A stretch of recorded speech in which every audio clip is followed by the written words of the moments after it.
Hey everyone, my name is Danilo Petrovic. I'm Ilya Marchenko. I'm Denis Kudla. I'm Evgeny Donskoy. I'm Henry Laaksonen. I'm Peter Torebko, and you're listening to the Game to Love podcast.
Welcome back, tennis fans. It's that time we've all been waiting for. It is Rafael Nadal, the king of clay. He is back in his own wheelhouse, going for his 14th French Open title at Roland Garros and the 21 Grand Slam titles to break the world record held by himself and Roger Federer. Exciting stuff, JG. Let's see what Rafa can do here today against Alexei Popyrin, someone who's been playing not too bad himself. Obviously won the French Open Juniors, I believe in 2016. So he knows he can play well at in this tournament, but this is a big occasion for him. He's going to be pitted against Rafael Nadal, the best player ever to step foot in France on the clay, mate, because no one can get anywhere near him usually.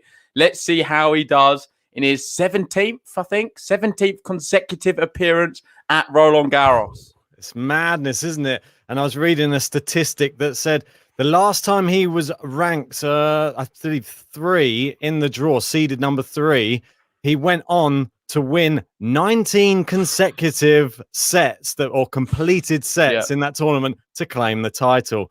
So it doesn't bode very well for the opposition. And Alexei Popyrin, he did just play very recently in Madrid, and it didn't go too well for him. He started well, looked really good in the first 2 games, and then Rafael Nadal show took over. But did he break him early or not? I forget now. I think he come close. No, he started off very well, but it seemed to be very convincing in the end. The scoreline 6-3, 6-3 for Rafa in Madrid. And obviously we know how well Rafa did then until he faced Zverev, who knocked him out. But Popyrin, does he have a chance here today? Would it be the upset of all upsets? Can Popyrin do it? People in the chat are asking me, am I nervous? Yes, I am a little bit. I must admit, I am a tad nervous, but not too bad, because I still feel very confident in his ability. Anything less than 3 straight sets, I won't be happy with, I'll be honest. I'm expecting the very best from him today. I know Popyrin's good, but Rafa, if he's playing his game and he's doing what he usually does here, it should be a convincing victory for him. And I don't want to see anything less.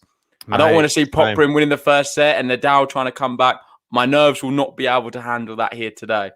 Popyrin, we saw he played very well against Jannik Sinner, who he beat recently. That was in the match before he faced Nadal. But Nadal is a completely different animal. And I just can't wait to see how he starts playing at Roland Garros this year. And we're in an interesting get up today of he's going with your favourite, mate, a bit of fluorescent. Mate, he's heard me. Loving it. Absolutely loving it. Just going to get it up now. Look, we can see they've got the new graphics. I want to say a big apology as well. We've not been able to bring you any other podcasts. Me and Ben are really in the heat of things with work at the moment. There's a lot going on. We're just trying to bring you this one kind of in our lunch break. I think we're going to have John maybe filling in later. I can do an hour, but aside from that, I need to go up and do my job, unfortunately. So with this, we're going to just cover as much of it as we can. We'll make sure we cover the whole match, regardless whether it's me or Ben and John, or me and John. We'll just do our best. And unfortunately, we couldn't cover any other matches. But Ben's got the Aslan t-shirt on because Aslan played earlier, and he made a very good account for himself. Mate, you say you were nervous coming in to watch this one. I was super nervous after knowing how well Brooksby's been playing. And Brooksby played well, to be honest, but Karatsev played even better. And he didn't look disturbed by this young player coming on court trying to make a name for himself. He just did his thing. He turned it on when he had to. He even got broken in the third set. And then shows his resolve. He got broken and went 2-love down in the third set. And how does he reply? Wins 3 straight games. Yep. Well, convincingly as well. So well done, Karatsev. Through to the next wasn't playing too bad. He played all right in the third set, didn't he? I know you was watching a lot more of it, and I was taking your word for it. But I know he was up a break in the third, and then Karatsev just blitzed him and found another level. So watch out for Aslan. Watching that, I'm even more worried if we do get to see the Aslan Karatsev Nadal matchup. But let's just focus on this one here today. Nadal serving first, 30-15 up. And for me, that outfit, if it's on sale anywhere, send me the link because I'll be buying it. Indeed, mate. I might even be tempted with this one. Nice black shirt. It's got like half black, half fluorescent in it. Mate, I'd rate it 12 out of 10. Just wide there from Rafa down the line. A few dodgy errors there, Rafa. What's he doing? This is how it started on the last time they played, though. And Popyrin had 3 break points on the first Rafa service game. That's right, until Rafa takes some time to get going in these tournaments. You have to remember that. No. I'll stop you there. These tournaments, but this is Roland Garros, Ben. He doesn't take much time to get going usually here. So let's see what he can do. Let us know in the chat, guys. Who do you think's going to win? Is Rafa going to comfortably beat Popyrin? Or do we have any Popyrin fans in the house thinking we could see one of the greatest upsets in sporting history? Forget tennis, in sport. In the world. The greatest, probably. The only people who have beaten Rafael Nadal at Roland Garros are Robin Soderling and Novak Djokovic. So if you want to be added to that list, that is a very select duo at the moment. Yeah, we've got SH saying he loves the outfit. Yeah, me too. It's just class. And we've already seen one double fault from Rafa, but that's a good volley at the net. You can see some crowds in there as well, cheering that point. And he holds his serve. Good start for Rafael Nadal. Yep, he needed to get that under his belt. I think it's all about how you start in these matches and how you wish to go on. But I think Popyrin, it's more important for him to start well more than it is for Rafa. We know he'll get going. Even if Rafa was to lose a few games, you know that it's coming at some point. It's not gonna hold off. I want to speak quickly about the other match which is going on right this second. Andre Rublev, 2 sets. I wasn't going to talk about that one. I had another one in mind, but I'll let you talk about that. Yeah. But Andre Rublev was 2 sets to love down. He's managed to pull it back to 2 sets all. He's now a breakdown in the 5th set to Jan-Lennard Struff. And this is in the side of the draw for Aslan Karatsev. So he'll be happy. Tie yourself out, guys. And Aslan, hopefully, will just have some tired players to play. Mate, this tournament is heating up for something else. More so on the men's. I feel like the women's with Osaka leaving, it sort of put a bit of a dampener on it. Barty had a bit of an injury scare earlier, but she got it done. Sabalenka's been a bit shaky. It's only Savontek really on the women's who's really impressed me. Even Serena was a bit shaky at times, but she got the job done. One thing I wanted to say was, for me, my highlight probably of the tournament so far was Gael Monfils. Just before we went live here, I had it on the TV and I was listening to it while I was working away, and the crowd was incredible. They was getting behind their man every single point, willing him on. Monfils was literally trying to boost the crowd up. It was an absolutely special match. It was super emotional. I had goosebumps watching it. I loved it, mate. So I can't imagine how he felt. I would imagine after he actually claimed the match there, and now he's going to the next round, he probably broke down in tears. It looked so emotional. He was sweating so much. He was working so hard, and he fully deserves that, because it's amazing to see Gael Monfils in France doing what he does best, sliding around on the clay, being a bit of a showman to the crowd, and it was just incredible. For me, one of the greatest moments of the tournament so far. I love to see. I didn't get to see the end of the match, but I got to see. Oh, it's so good, man. I'll send you some clips later on. I saw the end of the second set. Oh, well, what actually happened was I was watching another match, and I could hear the crowd from the match I was watching roaring, and I was thinking, what's going on? Who else is playing? It was special. It was really special. Like, if we had a live watch along for it, it would have been scenes, I think. Matt, the end of the second set, it erupted when he finally won the second set and got back into the match after that first set defeat, which was 6-1. It looked like, oh no, it's going to happen again. But he rallied, and did he ever? Amazing. Oh, well, there we go. Good service game there for Popyrin. He holds, game to love for him. Wow. Who would have thought that? I know, man.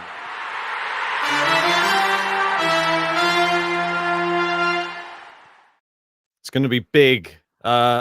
Him holding serve today. He needs to get that first serve in if he's to have any chance of even competing against Rafa here today. And he looks good so far.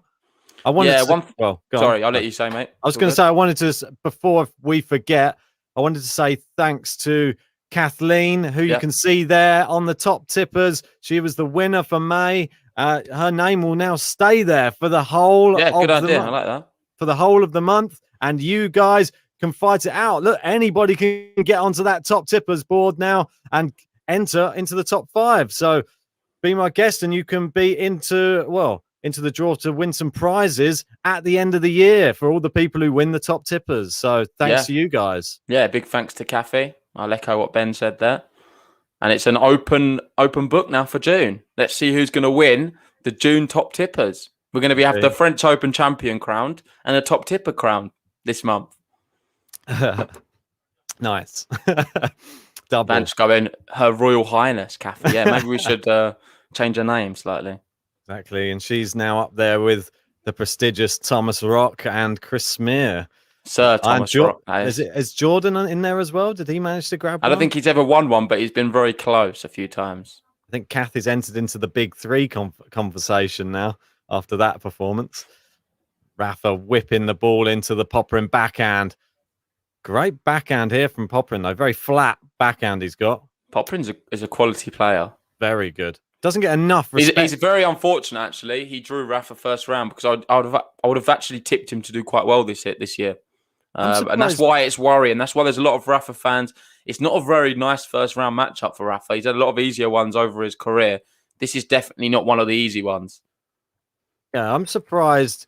There's always lots of people talking about Kokkinakis all the time. No one talks about Popyrin enough. I don't know. I feel like they do. I think Popyrin's the standout, if I'm honest. I think so as well. Yeah. I always hear people, I think Kokkinakis, he just has a little bit more. He's friends with Kyrgios, mate. That gives you a few more bonus points, I feel. That's what I was going to say. He's more controversial, probably. Definitely. So, I wanted to say, I don't know if you saw Poppy's interview the other day. I'm going to call him Poppy. It's just easier sometimes. That's what they call him as well. He was speaking about this matchup, and he was really positive about it. Very happy. Yeah. He's like, oh, it's great. He generally believes he's going to beat Rafael Nadal here today. Very confident and assured. And I like that. I'm sure everyone would say that if you're asking an interview, but I actually believed him in terms of he was very adamant the fact that he's confident here today. He believes in his game. He's got a game plan to beat Rafael Nadal, and he's going to do his very best to try and do it. It wasn't a very defeated attitude. You know, like sometimes you can interview players and they're laughing about it. Yeah, it's a bit shaky, Second double fault already for Rafa. We don't want to see that. Talk about it. We're going to have to talk about it. The double faults here, early doors for Rafa. I just don't want to see it. It's happened. I forget what tournament it was now. It wasn't Rome, was it? It was the one before. Monte Carlo, yeah. There was loads of double faults. I think Madrid, maybe we saw a few. Yeah. I think even in Barcelona, before he won the title, there was a few dodgy ones there. Yeah, so let's just hope he can eliminate that, because if he gives too many away, I don't know. It's a bit worrying for me. A little bit Misses the first serve as well there. Yeah, he's going to need to up his first serve percentage. He's taking his time. Maybe he has to get used to this new outfit. Oh, wild there from Popyrin. I don't think that was wise. On a second serve as well, 30 all. I know, he leathered it wide. Maybe could just have done a was bit more better confident there. in his ability. Just want to say big thank you to everyone who's joined us for this one. We know it's kind of the middle of the day for most of you, sometimes the night or the morning, depending on where you live. But if you haven't already, please give us a like on this video. It really would mean the world to us. And we've got a special surprise for 100 likes if we can get there. And if you're new to the channel, hit the subscribe button. We're going to be doing plenty more of these matches. I believe we've got Djokovic we're going to be covering in the evening session here at Roland Garros on Centre Court. And then tomorrow, another action-packed day. Mate, every day's an action-packed day. Every day there is a shock or an upset or there's something going on. We had Garros Monfils. He's stolen the headlines today, arguably from some other players who you probably would have spoken about more. Alex de Minaur looked really good today. Another Australian. I think it threw in straight sets. Hugo Humbert, the Frenchman, out of the tournament as well to Berankis. That was a bit of a shock. Yeah. Manarino. He can do that, though. Yeah, Manarino out, another French person out. Anybody else? Felix is still, he's 2-1 down against he's struggling. Yeah, Felix, it's not looking good for Felix. I'm not sure if that relationship with Tony Nadal, Felix, is going to last very long. He's brought him in to try and help him on the clay courts, and he's got worse. Yeah, well, let's see. There's still time to come back. Good cross-court backhand by Rafa. The forehand, only just crept over the net. The drop shot from Popyrin. Rafa's into the net. He goes with the lob. Rafa backhand volley. So good. Just love them shots from him, and he holds his serve. He leads now 2-1. Do you have some score predictions from anyone? Yeah, let's get some predictions in. But it's interesting to see the serving so far. Rafa not looked great on his serve, and Popyrin held to love. So we'll see how Popyrin gets on in his next service game. If he manages to hold to love again, Rafa's got it all to do. He needs to start holding more confidently. Nice to see fans back, though. Or more fans. What's your prediction then, mate? Well, I mean, it would have to be Rafa straight sets, wouldn't it? I don't see it going any other way. But do you think they're going to be some close sets or more confident sets? Probably a break a set, maybe a double break in the last set. Okay. Very boring. Boring. I know. Again. I have Popyrin to win the first 2 sets and then Rafa to come back and win in 5. Yeah, no, I agree, mate. You've got to be honest. Magdi there has gone from basically what you said, 6-3, 6-4, 6-2 Rafa. We've got Neil going for a 3-5 and 2. It's a football formation, isn't it? Almino, this is interesting. He fancies Popyrin to take a set. It's the Aussie, isn't he? He's from Australia. For people who don't know Almino, so that could be part of it. Manu's going for 6-1, 6-love, 6-love. I think that's probably a bit of a joke. And Jay Erickson, he didn't like our stream very much the other day, but he's back again. And he's saying in 4. Why? Yeah, I agree with you, mate. I don't know. I feel like it's got to be 3. If there's anything less than that, I'm starting to doubt Nadal's. I'm not going to doubt his chances. I still think he'll be fine, even if he does it in 5 here today. But I'm just going to be a bit more worried. That's to say the least. Indeed, mate. So interesting. Schwartzman's on just started his account here in Paris. He's just broken in the first game. So Schwartzman looking good. He's playing against Lou, which he's had a bit of an easy one. No offense to Lou, but it's a bit like a walking by for me. He's on the comeback, I think, from injury from in 2017. I think he's got a protected ranking. Is that right? That's why he's in. Yeah, that's true. He's 680th at the moment. So, but he used to be 70 in the top 70. So, anyway, Schwartzman a break up in that one. I expect him to go through in that. Rafa, big top spin, and it's into the net from Popyrin. He loses his first point on his serve in this match. Come on, where's the crowd? Let's get some atmosphere. I think when these first round matches, the crowd don't tend to get up for the match so often. But it's Rafael Nadal. Come on, he's here to set some records here today. He's there. He wants to get that 14th French Open title. Popyrin having a look at the serve. It was called fault, and he's gone to have a little look, and now he's having a stroll back. He always has it quite baggy t-shirts on. It's not not like Rafa. Good second serve. Good return from Rafa. Back into Rafa's backhand. Now Rafa's forehand whipping the ball. Big top spin into the Popyrin backhand. And again into the Popyrin back. Popyrin down the line. Rafa backhand. And again, cross court this time. Popyrin fires a forehand. Rafa back into play. Popyrin fires it over, and it's too good. Oh, no, mate. What have I missed? 15-30 now. Oh, no, 30-15. It's all good. Yeah, just a very good rally. Solid hitting from both players. But Popyrin looks like he's got more power if he really goes for it. Like this backhand really pushed Rafa around. I like those trainers. What, Rafa's or Popyrin? Yeah, Rafa. Yeah, they're nice. Popyrin's, I was just saying Popyrin's a bit boring, his whole outfit. Black. Baggy. I wouldn't recommend it if it's sunny. Very baggy t-shirt he wears as well. Well, Rublev is 5-3 down in the 5th set at the moment. Mate, Rublev, he was one of my 5 to watch as well. I think I've jinxed him.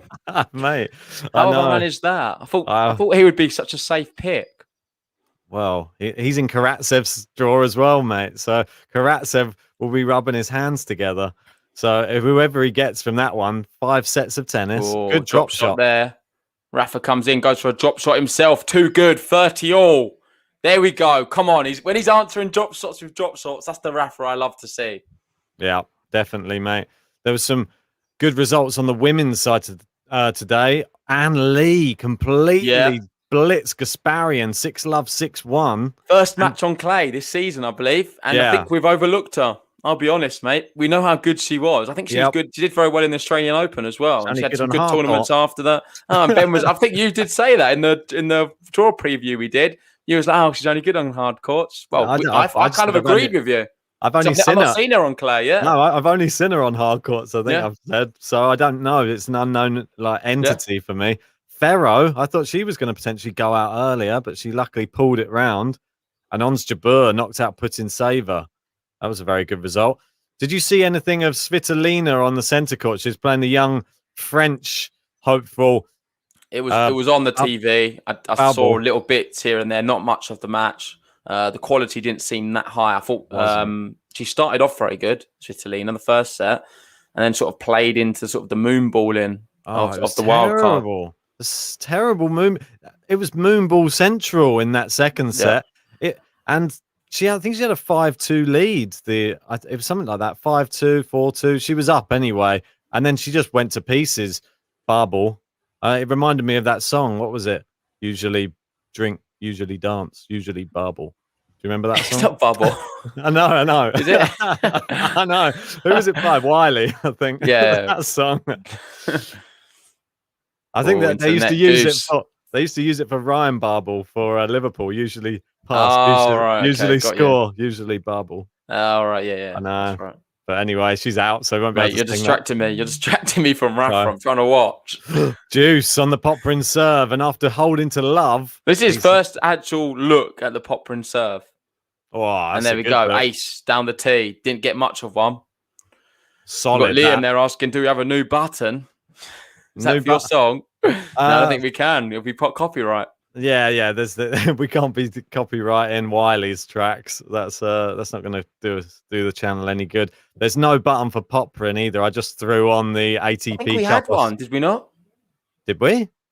Oh, maybe we did. We've had a Popyrin button. Oh, maybe I'll try and find it if you don't mind. No, it's all good, mate. They're just contesting whether that was an ace or not. I think it was just wide. We're going to have a second serve here for Popyrin. On the ad side, it's down the tee. Rafa runs around it onto the forehand side. Backhand slice for Rafa. Popyrin steps into the court. Big forehand. And Rafa can't respond. Well played. And he holds 2-all now. Nice. Cagey start. I think the big thing to talk about is Rafa's serving. We've seen 2 double faults from him already, which is a bit worrying considering he's only had 2 service games. He needs to cut that out of his game, but we've seen that a lot recently. He does do double faults very often early doors. He does.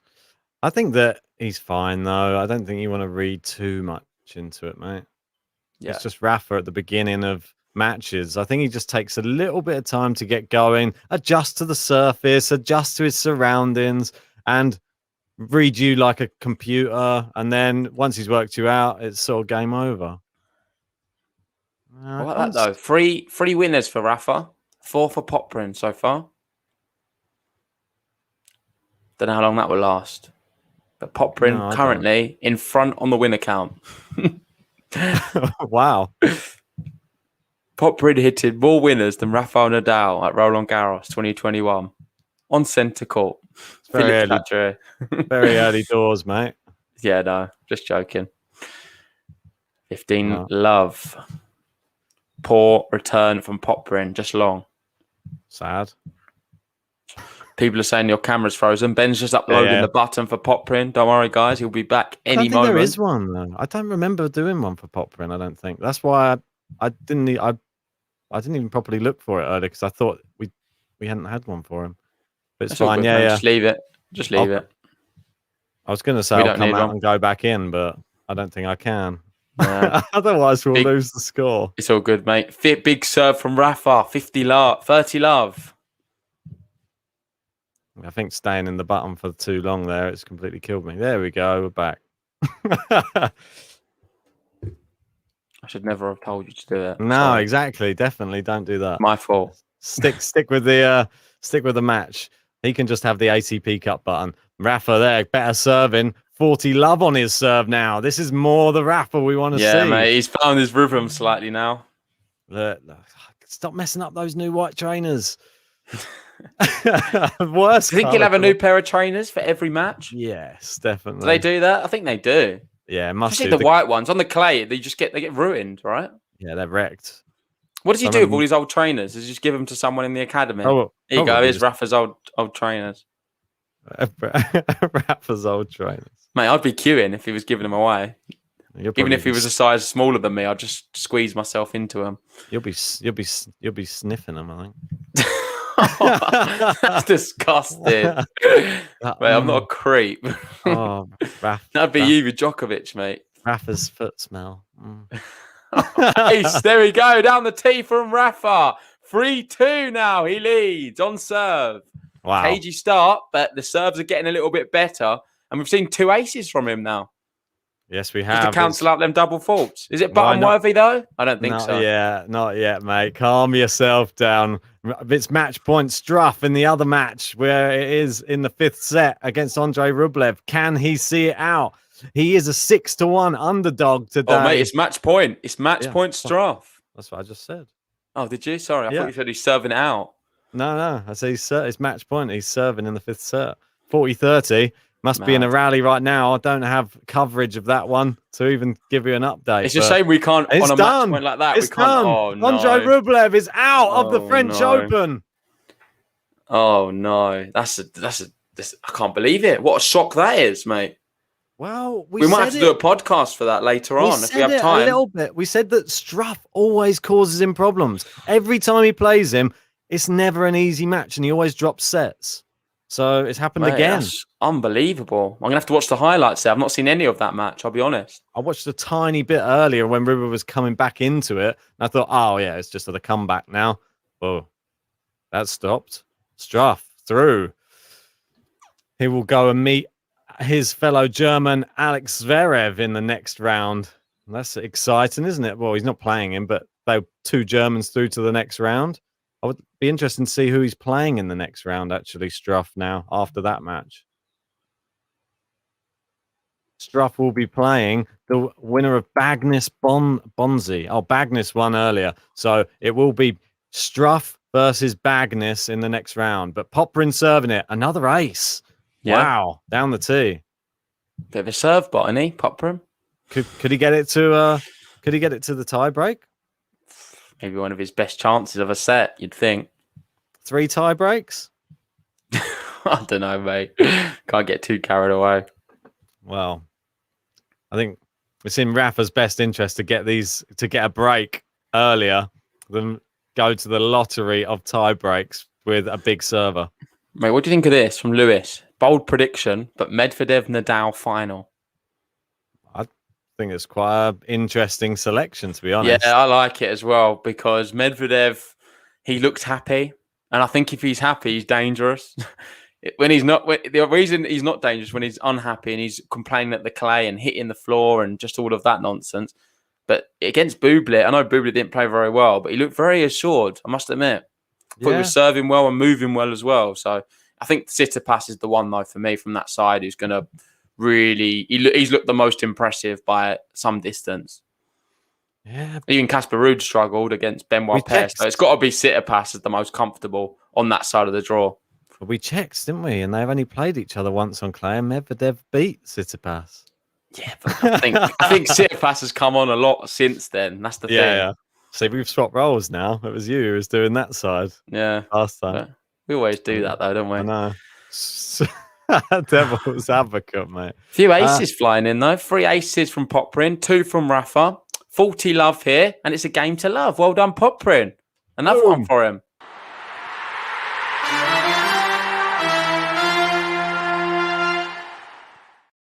What do you make so far, mate, he's already levelled how well he did the last time they played each other in Madrid. But it's all very well and good serving well in the first half of the set. It's another thing closing out a set against Rafael Nadal in the business end. Even people like Yannick Sinner struggle against him when they're up a break. So Popyrin, he did beat Sinner. Is there a sign? Backhand cross court from Popyrin. Down the line from Rafa. Popyrin standing quite far behind the baseline. Look at that backhand from Rafa. Answered by Popyrin, but he's got him running around. It's back in play. Rafa puts it away. Yeah, no, he's looking better now, Rafa. Oh, that's the first bit I can actually relax a little bit into this stream after watching that point. Very encouraged from that. Would you like to see Rafa's opponents on clay where, like one of those Fitbits, see how many steps they do side to side? Definitely. Yeah, I would definitely like that. Because they seem to move more than any other opponent. It's because the spin. I saw a graphic one year at Roland Garros, and I've never been able to erase it from my memory. And that was just where the ball sort of, compared to all the other players, they had like a graphic of where the ball sort of ends when he's hitting these big whipping forehands. And it's just like always about a meter to the right more than anyone else. Right. It's just spinning off with them. Their RPMs are just ridiculous, and height, and some of them are low. It's just so... Oh, lost you then. Oh, you've gone muted. Unmute yourself. Anyway, back into this rally. Slice there from Rafael Nadal. Wide. Can you hear me okay? Yeah, you're back again now. Don't know what happened there. Oh, he's gone. Anyway, whilst JG sorting out his sound, I'll take you through what's going on. It's 30 love Nadal. Nadal serving. He's just clearing the lines. Oh, I'm not sure what's happening, mate. It's my sound's gone a bit funny on my thing. I just had a message come up. I think my laptop's overheating in the sun. Oh no, that doesn't sound good. Yeah, It's mate. I was even considering for the summer if it gets proper hot. I've actually got a fan on in here today because it's getting very stuffy. But you can get these under laptop cooling. Yeah, I know. I saw them. I'm going to get one, I think, because my laptop's it's going to take off any second. Yeah. I think it's wise to get one of those because these laptops, I feel like my one's going to explode half the time with that fan going. Oh, no. Another double fault from Rafa, 30-15. That's okay. Third one. Mate, no, it's not okay, though, because he's had 3 service games and 3 double faults. This is the 4th one, so maybe that's 3 out of 4. Still not great. No, not great. Schwartzman's been broken back in the other match that's going on. It's weird what's happening with Schwartzman. This is usually his bread and butter, the clay court swing, and he's struggling a little bit, isn't he? Good serve from Rafa. It's long on the return there. Another interesting match that's going on right now. Philip Kohlschreiber is 2 sets to love up against Fernando Verdasco, but Verdasco's got 2 set points at the moment in the third. Winner of that will play Aslan Karatsev. Careful what you wish for. First serve coming from Rafa. Down the tee. It's a very good serve. And it's wide on the return. Rafa holds. Now a big service game coming up for Alexei Popyrin. Wouldn't like to be in his shoes right now. Yeah, this is where he's going to be threatened, I feel. He went to juice on the last one. Yep. If we get anything near that again, I think Rafa's going to really smell blood and know this is a big moment to inject a little bit more pace on the ball. Yeah, definitely. The Battle of the Frenchmen. They've just kicked off. Hugo Gaston versus Richard Gasquet. The Battle of the Gas. That one. Yeah. And Gasquet already a break up. Yeah, I'm just looking at some of the matches. Bonzi went out in straight sets, which was a bit disappointing. I don't know if you spoke about that. Yeah, Bagnus, wasn't it? Yeah. Yeah, the winner of that, it's going to be Bagnus versus Struff now. So, interesting. And we've got Berrettini, Tara Daniel. I think that's going to be kicking off any moment. Yes, it's going to be interesting. That was a tricky match recently. I believe a semi-final of was it Belgrade? Yeah, correct. And I think he won a second set tie break in that match, Tara Daniel. So it could be a close one again. I imagine if someone as big as Berrettini, hopefully he can't get knocked out. No, surely not. But I think anything's possible, isn't it? I think with Berrettini, he's not on the next gen side. He's with all the old stayers, isn't he? Yeah. He's on the side. I think he's near Djokovic at the top. Yeah, he is. Yeah. He is near Djokovic. He might have. Who else has he got in his little section? He's got potential matchups of Correa or Lopez, then Felix or Sepp. He's got quite a nice run up until the fourth round if he can get there. And then Roger Federer, maybe. If Roger can get there. That's what I think I've got predicted. I think I've got him knocking out Federer. Yeah, I think I've got the same, mate. I think we both doubled down on that one. I hope Federer wins. I don't know though. I honestly think Federer could beat Berrettini and something crazy could happen. I think if we was to get that, we could then have Federer Djokovic cross path. I want to see Federer in for as long as possible. Yeah, but do you want to see Federer Djokovic? I don't know if I do. I think Djokovic will destroy him. Well, strange things because happen. he's gonna be. You don't need any motivation if you're Djokovic to play Federer in a Grand Slam right now when Federer is not really feeling in his best stage of his life. I think Djokovic absolutely creams him, if I'm honest. Well, I think it's all based upon how the matches go before that. If Djokovic gets taken to 4, 5 or by somebody along the way, and then Federer wins in straight sets every match, maybe Federer will think, "Oh, I'm as fresh as I could be." Djokovic might be he might be having a little niggle. You never know. Might make it a bit more even, the playing field a little bit. Yep. Who knows? But back to this match, Popyrin and a double fault there, and long from Rafa there, and he's trying to get this into the business end, Popyrin. Yeah, it's weird one from Rafa. It's not. I don't know. He's not been that great so far. A bit of a slow start from him. Stop start. Oh, we got some more bad news on the women's. I don't know if this is true, but apparently Kvitova has just withdrawn from the tournament. Oh, let me go and... You might want to check that if it's true or not. But if it is, do we need any more big names on the women's to withdraw? It is true. It is true. Why is that injury? Injury, yeah. Oh, that's terrible. That is really bad. Come on, Rafa. Big one. He passes him at the net. 30-all. He apologises to Popyrin, but he didn't really mean it. Smacked it straight through him. Wow. Come on. Big opportunity here. 30-all. I thought it was actually a good volley. It was fading away. Rafa was so quick to get there. Popyrin held up a racket and went through it. Through his racket. Maybe he's got a bigger hole than he thought in his racket. Maybe it's the hole in the middle. If he got it through there, that would be shot of the decade. Don't think the balls are that small. Nah, probably not. Imagine if it just got lodged in there. I've seen it happen many times. No, but not from there. I've seen it happen when they try to hit it themselves and lodge it in there, but not the opposition. Yeah, the opposition gets it in there. Surely that's the... Does that count as one hit if you just push it back down to the other side? What do you think? I don't know.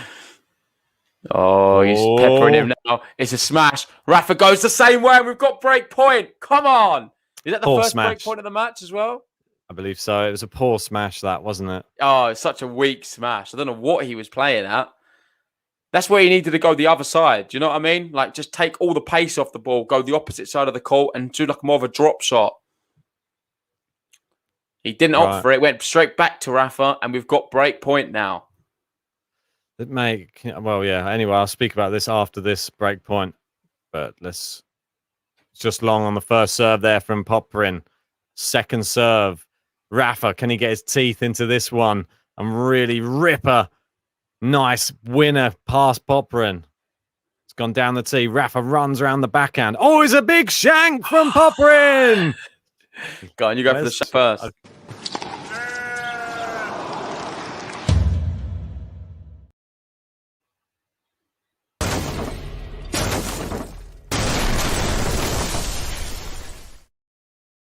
Vamos! Hey! Vamos! Hey!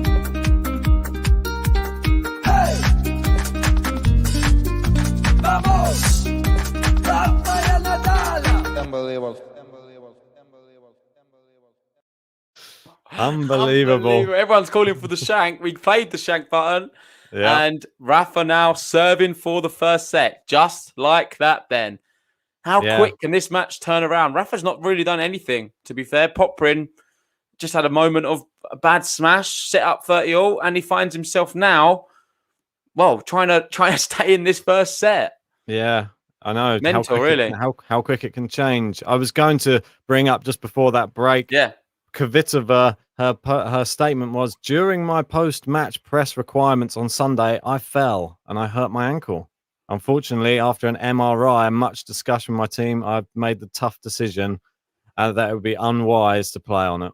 Unbelievable. So doing press, and after Naomi Osaka didn't want to do the press, and now Kvitova is knocked out by the press. That's unbelievable. I've never heard a story like it. Has it ever happened before? A player has got injured doing a press conference. Well, I've seen it in UFC. A guy tripped over a cable whilst walking in to press and media, and he went out of the main event fight, one of the biggest fights in history, and he did his cruciate ligaments in his knee. So I've seen it there, but I think I've heard of some weird football ones as well. Yeah, and I've but not in tennis. It's crazy, that is. I must admit. Hopefully Kvitova can recover very soon. It's very sad news for her. Doesn't seem to be too much in her control. If you slip, you slip. I've fallen over many times. Thankfully, I've never been injured too badly, but it can happen. 3 set points here, mate. Misses and a game to love. Well, close. Just misses the first serve. Popyrin takes 3 meters steps walking into the court now. He's going to attack this one. I've got a feeling. Oh, look at that. Great shot there from Popyrin. He knew where it was going. Yeah. By the looks of it. Well played. Easy to do it when you're 40 love down, though, isn't it? Mate, different story. He wasn't doing it when he was 30-all on his serve. This is, I think, well, we're looking at what we sort of expected. Mate, has Popyrin done too much wrong and he finds himself almost down a set? You don't have to, really. This is what a lot of the big players do, though. In the first few rounds, they're happy just to take one break off you per set.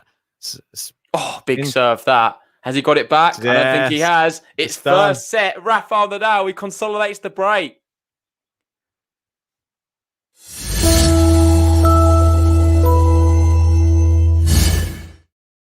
Hey! Vamos! Hey!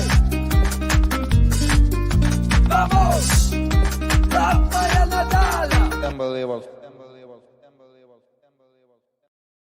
Indeed, unbelievable.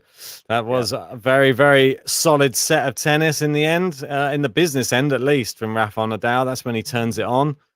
And I think we should maybe have a look at some of those stats from the first set. Obviously, the unforced errors to winners, pretty even from both players, really. Yeah. And not much to really look at. I think the big one, what stands and sort of jumps off the page, is Popyrin not finding enough first serves. He did it at 30-all. I think he did it on breakpoint as well. There's all second serves. He needs to do a lot better than that, because when he's finding a first serve, he's 92% of the chance of the time winning it. He's just not finding enough. You can see there 44% on the second serve, and that's what's really letting him down. Rafa, yet again, this is not the first time as well this year we've seen his first and second serve not really impacting him at all. He seems to be doing the same numbers off a first serve and second serve. Yeah, we've seen that a lot recently, haven't we? And we don't see that from other players. Yeah, I'm very, very Sometimes good numbers. Stats do tell a story, and I think they are sort of explaining a lot there. It could well be, mate. I mean, 80% off both first and second serve points, which is very good. 92% for Popyrin, but it's just like you said, 55% of the first serves going in, and it's really not good enough. Against Rafa, it was a key thing we said. You've got to get that first serve in. If you don't, that's it. You're done for. And he gets second serves to get into the rally. And as soon as he's in the rally, then you're on the run. And when you're on the run, then he's into the net. And then he puts the volley away. And then we've seen it. Well, I'd like to say, I don't know how many times. We've seen it 100 2 times before here. Maybe 100. Maybe 103. Yeah, exactly. Yeah, that's what I say. As Liam says, appreciate that, mate. He's saying, guys, if you haven't already, please like the video. We've got a special button lined up if we get to 100 or 200 likes. So appreciate everyone's help there. And if you're new to the channel, hit the subscribe button. I believe a lot of people called 6-3 first set. Yeah, so well done to you guys. I think the general consensus was about 6-4 for the second and then 6-2 for the third. So let's see if that happens. Indeed. I want to say thanks everyone who has... 6-3. Yeah. I want to say thanks to everyone who has joined us anyway for this match. We really appreciate everybody who likes this video. So, guys, hit that like button if you haven't already. It helps out our channel. And subscribe if you are new. If you want to follow Rafael Nadal's path to a potential 14th French Open title, do it with us here at Game to Love. So, when we've got the 100 like button, mate, we're 18 away from pressing it. Oh, it's not bad. It's quite quick. Yeah, it's quite quick. We're about 40 minutes, I believe, into the stream, so that's not too bad. Yeah.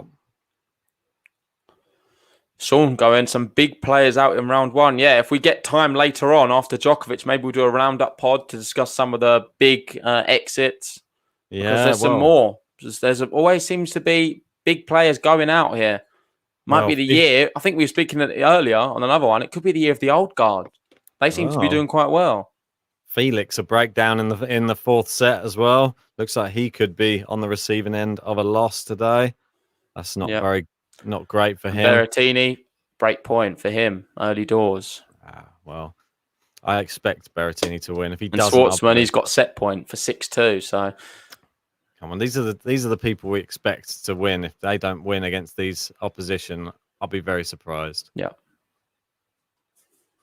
Shea Su Wei, mate. She's in the 3rd set. Oh, double fault Popyrin. It's not started well for him this second set. He finds himself love 30 already. Uh-oh. And this spells trouble. It really does spell trouble. I thought that we were going to see Kontaveit go out, but she's somehow turned it all around there against Golubik. Leading. Yeah, happy for her. Yeah, leading now. No. 3 break points, Rafa. And I don't know what the stats are for him breaking, but it's more or less 100%. It's very rare that Popyrin will be able to save 3 break points on centre court in Roland Garros. Seems similar to their last match, this now, really. He started well, games to love, and now it's, I don't know, fallen off a bit. It's going to be a second serve again, and he's won 44% of them. Is he going to win this one? Well, Rafa runs around the backhand, loops a big forehand topspin. Now backhand into Popyrin's backhand. Big inside-out forehand from Rafa. Backhand from Rafa. Forehand into the net from Rafa. It's a weird one. He didn't time it right at all. Nah. Didn't catch the ball well. 1 break point saved. Yeah. 15-40, mate. I think it's going to be very, very interesting if he's able to save all these break points. That might give him some confidence. And he's missing the first serves, though. That's what he needs. It's just a bad omen against Rafa if you're facing break point and giving him second serves to hit at. Oh, he's into the rally now anyway with Rafa. Backhand to Rafa's forehand. And it's long. And it's a break. No, come on. Great start for him.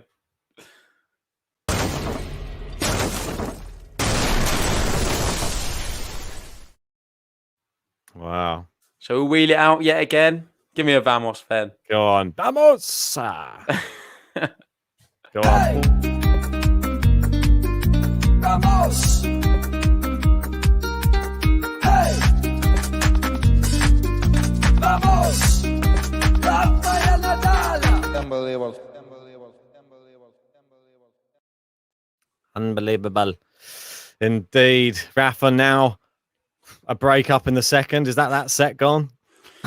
No, come on. You can't say that. He needs to consolidate the break, but he's doing okay. Not played that great. I think I was saying this last year, though, in one of the live watch-alongs early doors. I wasn't that impressed with him. I thought he was okay, very average and slow. He ended up with not losing a set the whole tournament and playing some of the best tennis ever in the semi-final and final. So it is a slow burner. I think we see it with Djokovic as well. It takes sometimes a while to get going. they don't need to exert too much because at the end of the day, they know they can win without having to. Yeah, exactly. Missed the first serve there, Rafa. Needs to find more first serves for me today. Yep. He's got 72% first serves. It seems less for me. I don't know why. It's a double fault again. That's his 4th one now of the match. He needs to cut this out. I don't want to keep seeing him double fault. It's frustrating, isn't it? It's just frustrating. Yeah.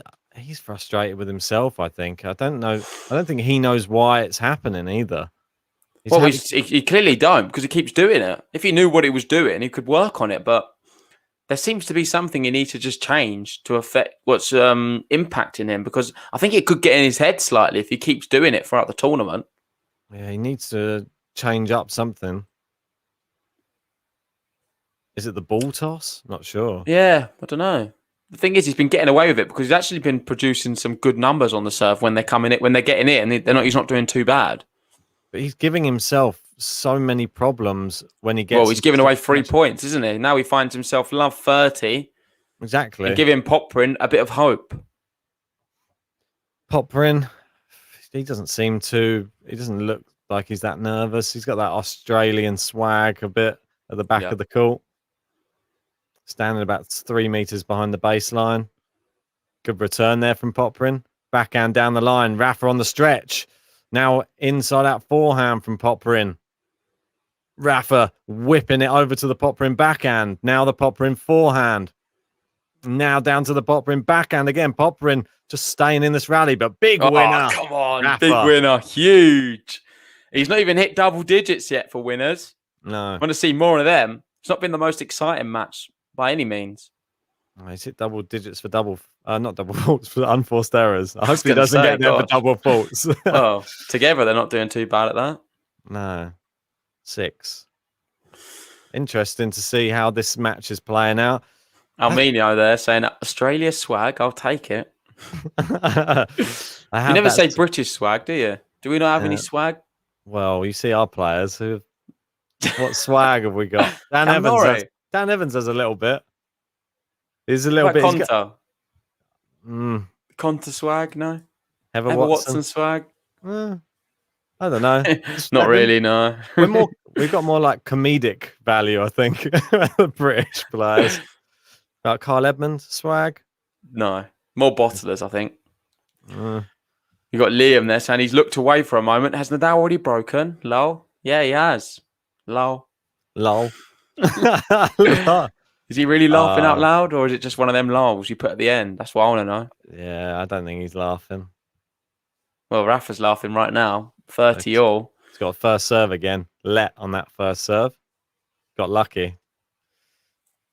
Gasquet's taken the first set against Hugo Gaston. 6-1. Convincing. I think I had Gaston in my bracket, so that's great. Yeah, same.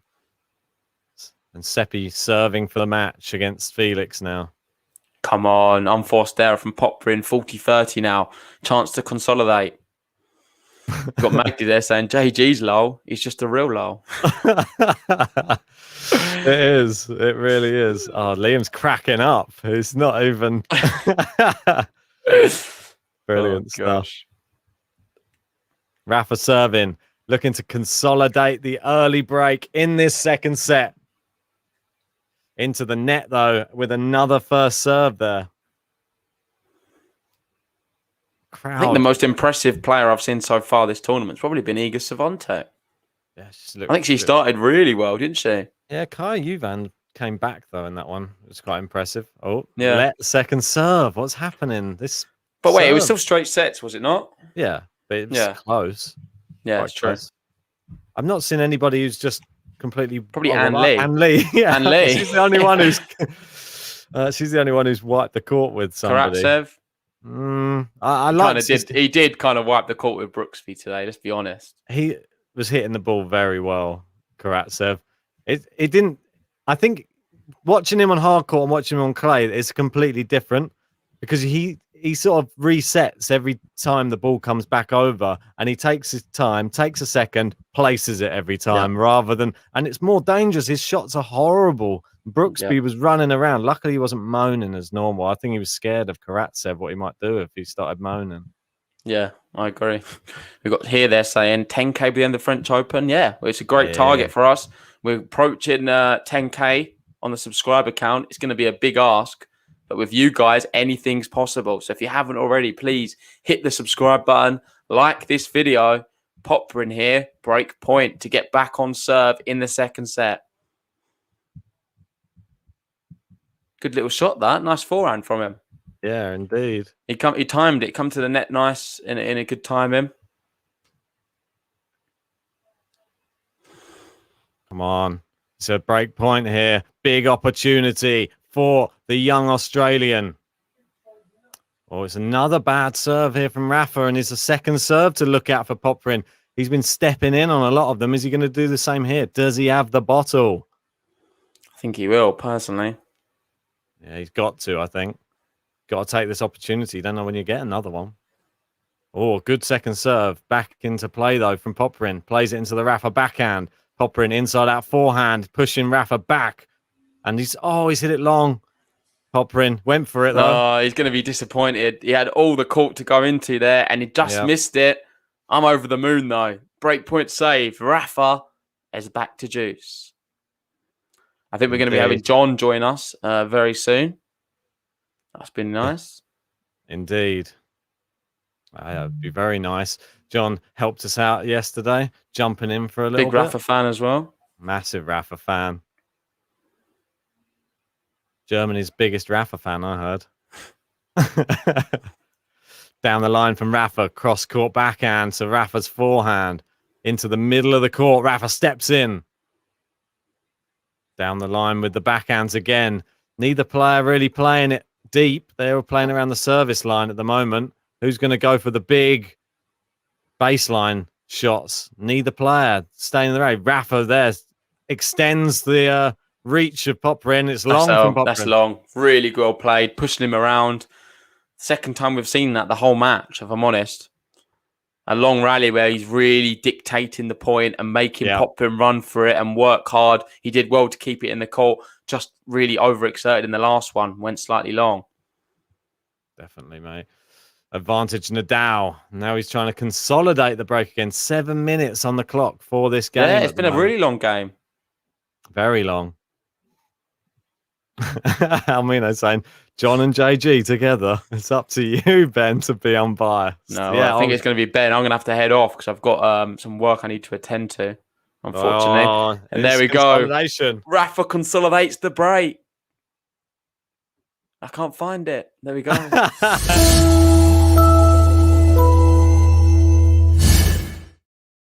Yes, Rafa on Nadal, 2-love up. Popyrin wasted his chances to get back on level terms in the second set. And Rafa now, well, can he run away with it? Popyrin, will his head go down? That's the question. I'm going to leave you to it, Ben. But the last comment I want to read off just before I go is from Liam. They're saying, unrelated, but doing some research to find the player sponsored by Artengo. And he said Steve Darcis, who retired 4 years ago, couldn't help but laugh at Artengo plastered across his chest. So Darcis used to use Artengo. What is going on? Legend. Mate, you remember Darcis? Yeah, he's really good. Yeah. Steve Darcis, mate. Oh, he might have been better if he used the proper racket. But anyway, mate, I'll let you get on with it. Enjoy the stream and see you soon. See you soon, guys, as well. Thanks for joining us. Right, JG is out. John will be with me soon. I'll take you through this until John gets here, and then we can both do it together. Magdi says, see you, JG. Oh, and then Manu saying, probably better get ready to retire. McQuadrio saying goodbye. See you, JG, says Almino.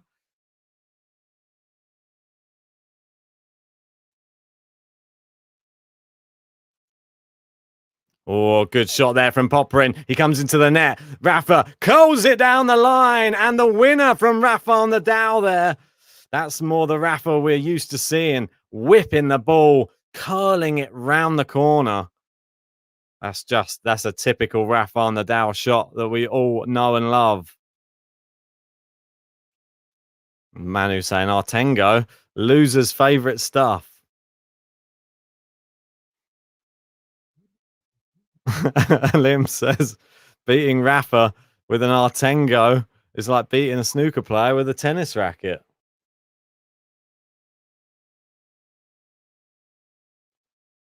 Right, there's something going on. And, well, Rafa's just taking his time to get to the back of the court again. It's love 30 here. It's Rafa taking over in this match right now. Serve down the tee. Big top spin there. Oh, Popyrin's had an absolute mare. He's gone for a drop shot there, and it's just flown into the net, into the middle of the net, not even looped up. Very, very bad. So it's now 3 break points for Rafa. Is there any way back into this for Popyrin? A good serve down the tee. Good return. Good length by Rafa. He's looping it up, and it's long from Rafa. Magdi saying 2 more likes, and we get the 100 likes of prize. Magdi, I agree with you. That drop shot was terrible. Yeah, and you, Maquaggio. It was terrible. Wasn't even a proper drop shot. He just, he hit it too flat. Into the net. Second serve coming up. Out to the Rafa backhand. Cross court. Oh, it's just long. Rafa wastes another break point here. Trent Gallant. One more breakpoint opportunity here for Rafael Nadal to take it to 3-love in this second set. Let's see if he manages to get the break. And Magdi saying we have the 100 likes. Thank you, guys. Big serve. It's into the net. We're going to get a second serve. I don't know why we're waiting for him.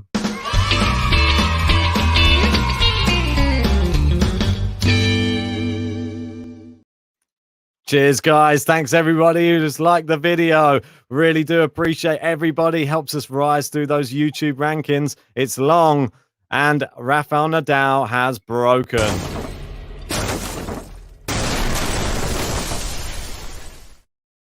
Three love. Hey! Vamos! Hey! Vamos! Rafael Nadal! Unbelievable. Indeed, unbelievable, as he says. And it's looking a comfortable match right now for Rafael Nadal. He hasn't really got out of first or second gear. And Almino saying, have you got a 200 likes one, or do you just play it twice? Have to wait and find out, mate. Maybe I will play it twice. Have to wait and see. Let's get there. 110, only 90 to go. Magdi saying, I love the Rafa button. Yeah, it's it's got quite a catchy tune. I think I said to JG earlier, if he wins the tournament, I might make the full song out of it. So we'll get a full Rafa tribute, but we'll wait and see. Well, yeah, it's not looking good for him, says Maquaggio. Magdi, unbelievable. Felix is out, apparently. We've had an announcement from Vanch, and Andrea Seppi is made it through to the second round. Will Philip Kohlschreiber meet him there? He is serving for the match against Fernando Verdasco. Vanch is saying Rafa isn't even playing great, but he's still winning.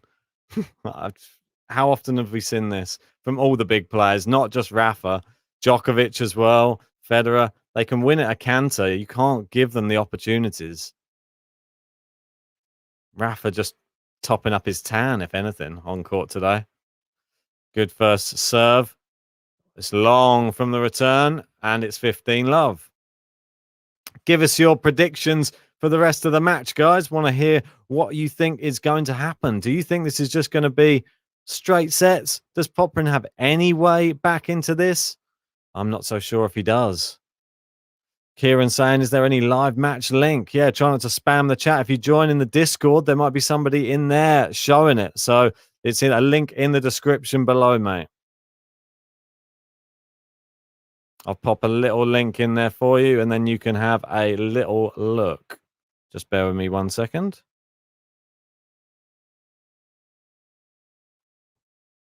So 15 all. There's part of me that thinks Popyrin is sort of looking a little bit defeated right now. Good serve there. It's an ace from Rafael Nadal. He's improving his service stats as we speak. As you can see, the first serve percentage from both players Popyrin, 45%. It's not high enough, is it? And Rafa, 70%. Much better. 30-15, Rafa.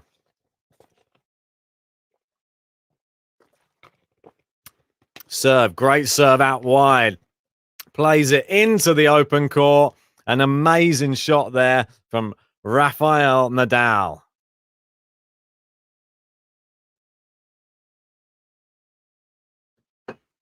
(40-15), and looking to consolidate a double break in this.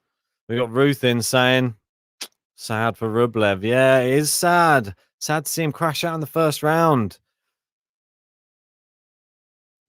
Yeah, Banch, I agree with you here.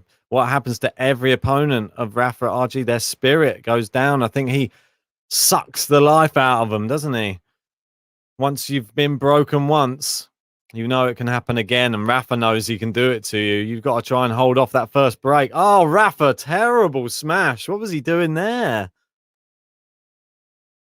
I think he got a bit too carried away. All technique went out the window for that Rafa smash. He did a running smash. He ran towards the ball, thinking he was just going to smash it in, smashed it straight into the net.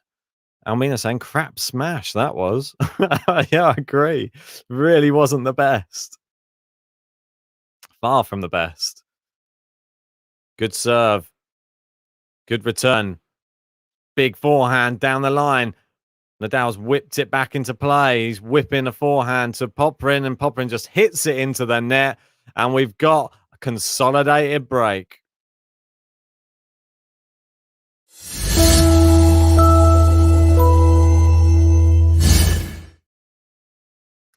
That's the turning point. Well, maybe not. And Kieran saying, does Discord have a live stream too, or is it just a podcast? There might be somebody in there watching the match, mate. You just have to go in there and check it out. I can't do two things at once, unfortunately. But yeah, jump in there, mate, and you might be able to make a few friends and watch it with them. Popyrin serving, though. For love. And Quadro saying, rarely get to see Rafa miss a smash. He's probably the best on tour. Yeah, one of the best for sure. Don't know what happened with that one. All the technique went out the window. He did it on the run. Rafa on the run there, and it's wide. Popyrin, 15 love.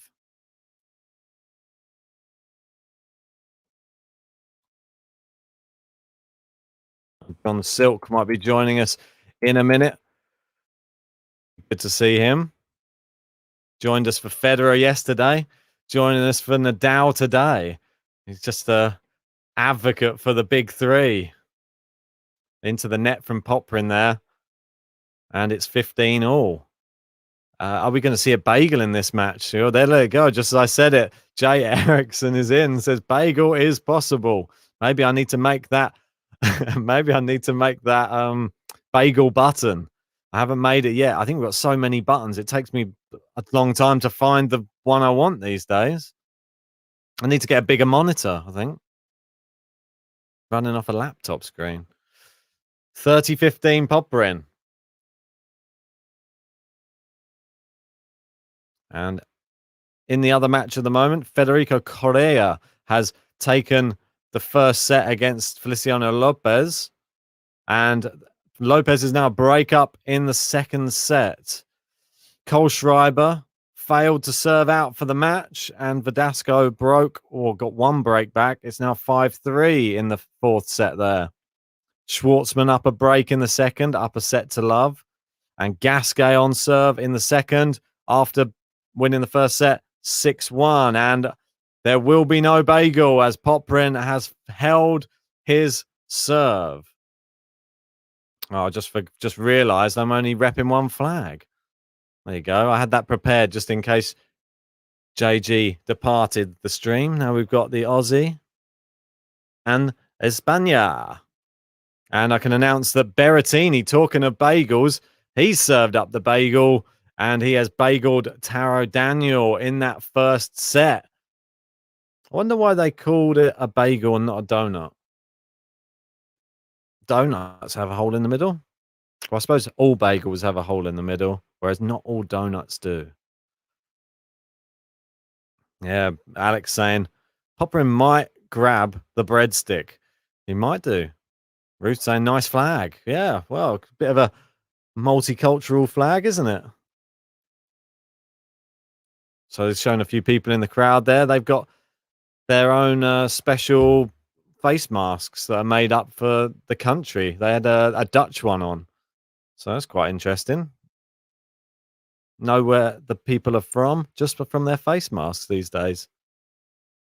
Shavam saying bagels taste worse. Magdi saying you're funny. What? We're not going to call it a donut.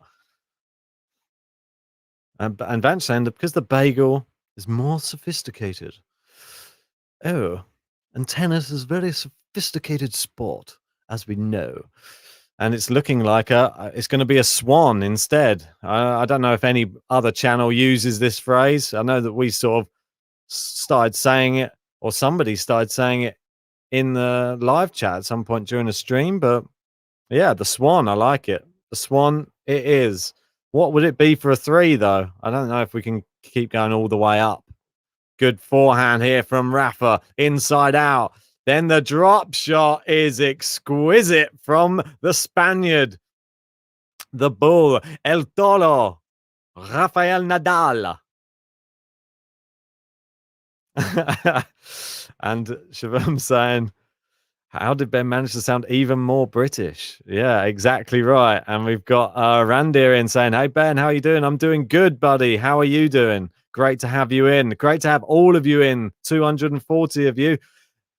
Please help out the channel, guys. GTL is growing at a ridiculous rate. Come and join us for the ride. Hit the subscribe button and like every single video, especially this one. It helps us rise through those YouTube rankings. I think a few days ago, we were on 8,000 subscribers. Now it's 8.6, I think, last time I checked before this stream started. Can we get to 9 at the end of today? I'm super excited to see if we can hit the 10K. Roland saying Ben's impression of Rafael Nadal is phenomenal, guys, by the way. Thank you very much. Yeah. Well, Randy is saying liked and subscribed. Great content. Great fans. Loved having you in. And Ruth saying, thanks, guys. Yeah, the content, it's really great. Well, it's only made great by you guys, trust me. Great winner there from Rafa down the line, and Popyrin head down. Not a good sign from the young Australian. You can't be walking around and showing your weakness against the King of Clay. Popyrin looking more like the court jester right now on court. Yeah, that's a bit weird. I said that. Court jester.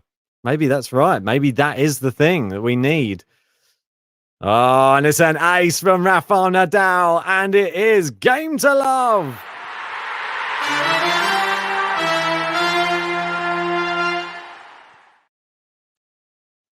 Yes, indeed.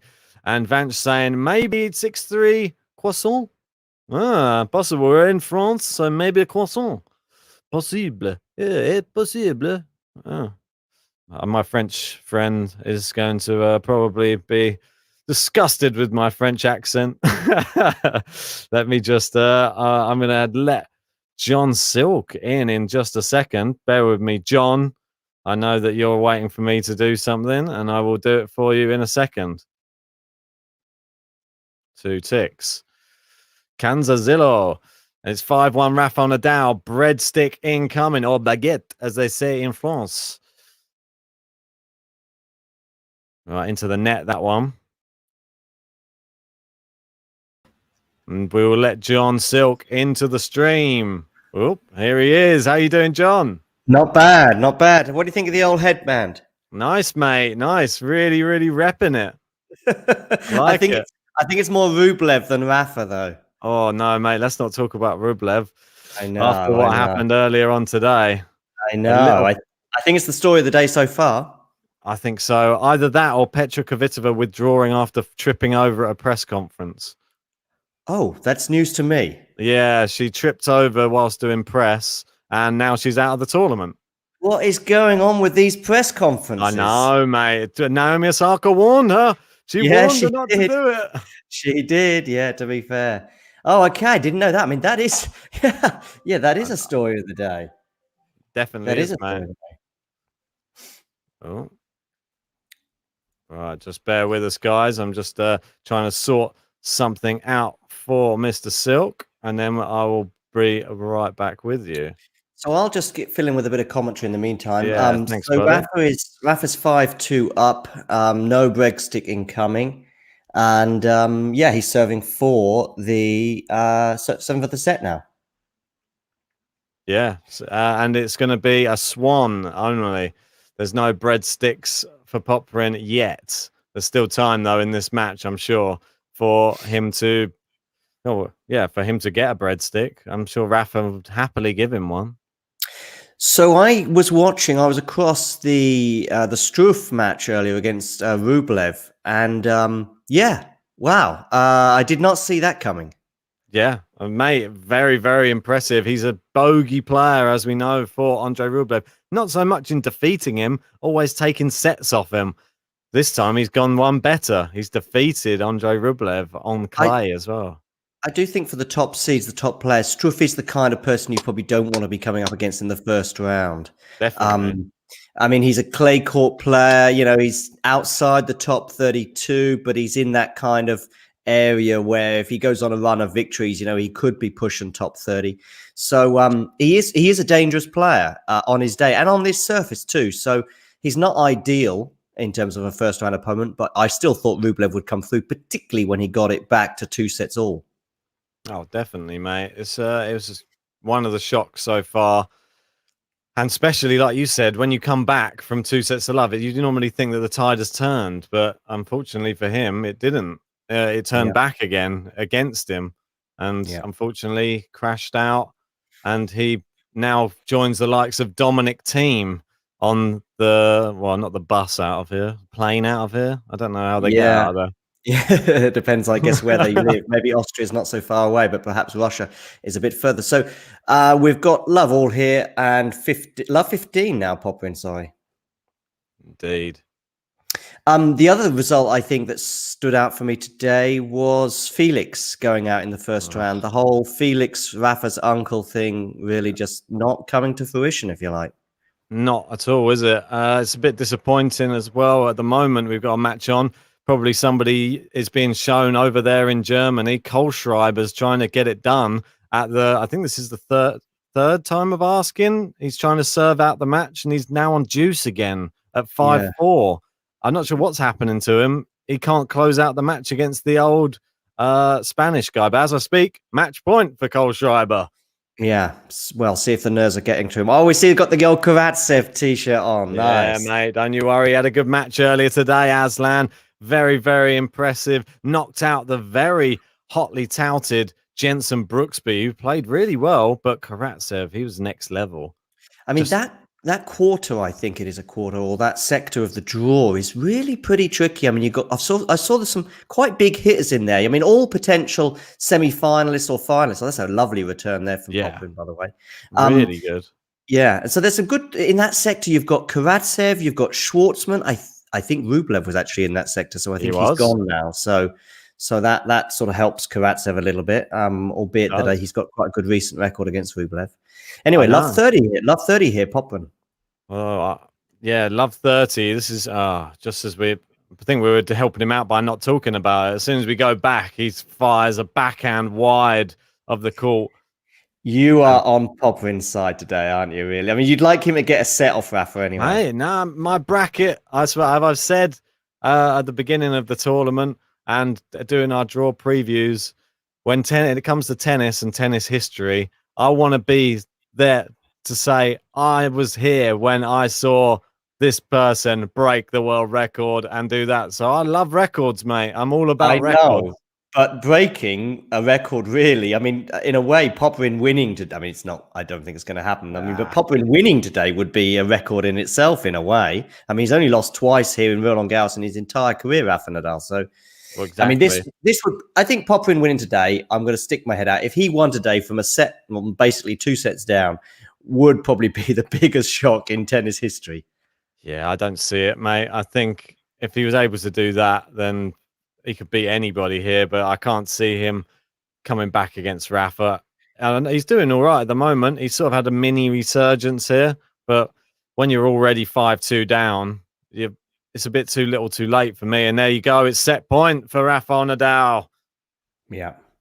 I saw a bit of Casper Ruud yesterday as well, and watching Casper Ruud yesterday was just like watching Nadal light. That forehand that Casper Ruud does, it's it's the same as Rafa. It's the same as Rafa. That academy.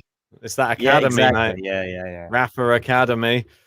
He's from high stock, Casper Ruud, and I did have him going quite far in this tournament. I think I had him going as far as I had him beating Dominic Thiem, which doesn't even need to happen now. Yeah, right. I had him going, I think it's to the quarterfinals at least, maybe even a little bit further. But and there you go. Rafa wins the second set at a canter, it would seem. Get the button out, mate. I know you like the Rafa button. Vamos! Hey! Vamos! Rafael Nadal! Unbelievable. Yes. So to go back to Casper Ruud, anyway, his little section, he could be up against potentially Davidovich Fokina in the third round. That is a tough one. If he gets past him, then I think he's probably good until the quarterfinals, if I'm honest. Where he could face Zverev is in the other section that comes into there, or Batista Agut maybe, Karen Khachanov, maybe Nishikori. You're not sure about those. I'd say more Zverev is the highlight standout in that section, though.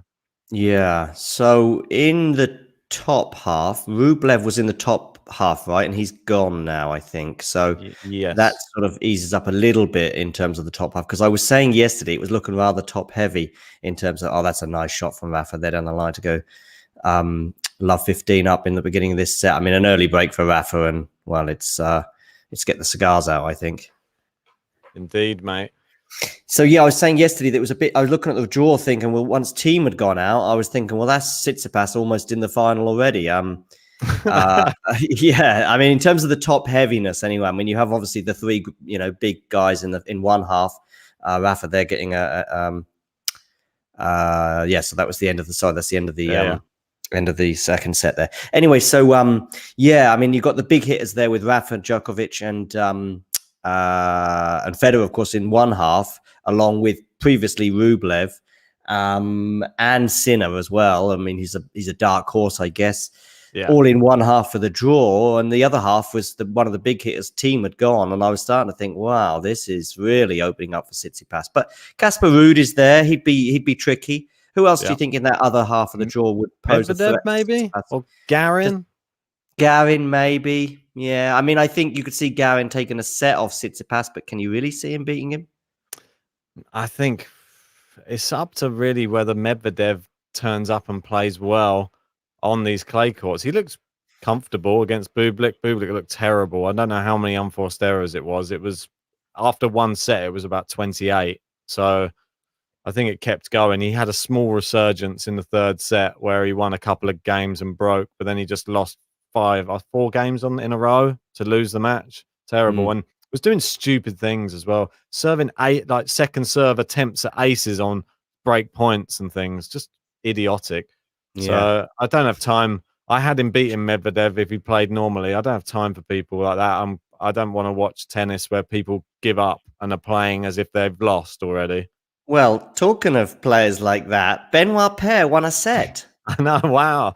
I know. It's short-lived though, that one. Apparently the crowd were booing Casper Ruud. Well, that's a bit harsh, but I have to say I saw that amazing point. I mean, I am commenting on this match purely by looking at the score in this 1 point, but it was amazing and great to see the crowd back, and they did enjoy Benoit Paire at least putting up a fight, which is something you wouldn't normally associate with the Frenchman. Yeah, indeed. Well, they're just back out on court, and it's gonna be Popyrin serving for this third set. He needs to take it to 5 if he's to win here. Good start, 15-love. Yeah, it was a good first serve there from Popyrin to the backhand of Rafa down the tee. And brings up 15 love, and he's going to need a lot more of that if he's going to be, taking this set. Indeed, he is. Rafa hasn't lost a set, I think, at the French Open since the final of 2019 against Team. So, of course, he won all 21 sets that he competed in last year. And the year before, that was the 4-set final, I think it was, against Team in 2019. So I know it's a bit of an anomaly because they only play once a year, but it's 2 years since Nadal lost a set at the French Open. Yeah, and they said the last time he was seeded third in the draw, he won 19 consecutive completed sets, I believe, in the tournament to win the title. So it's a bad omen sticking him in at third seed, I think. I think you could stick him in at anywhere really. And I mean, I saw someone, I think it was in the chat yesterday, or somebody was saying about the idea of having, no seeds a slam, such as the French Open. I think I would like to see that, just so everyone just goes into a pot, like an FA Cup draw almost. Imagine that.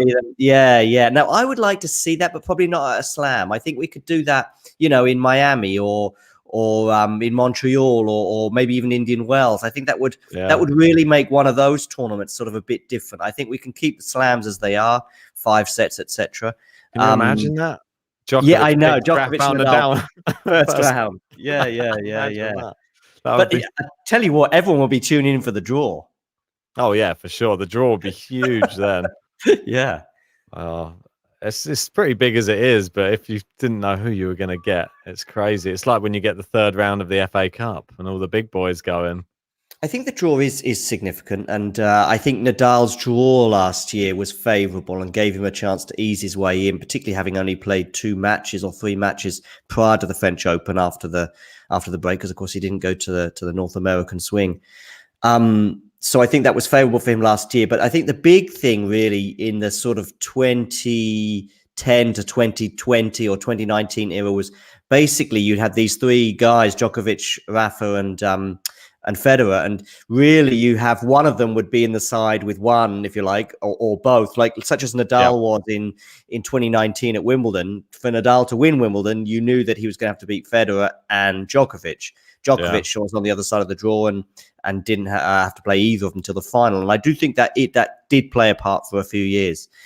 With Federer's kind of demise, if I can use that word, and also given that this is clay, I don't think it's such a big deal that the 3 are in the same half, really.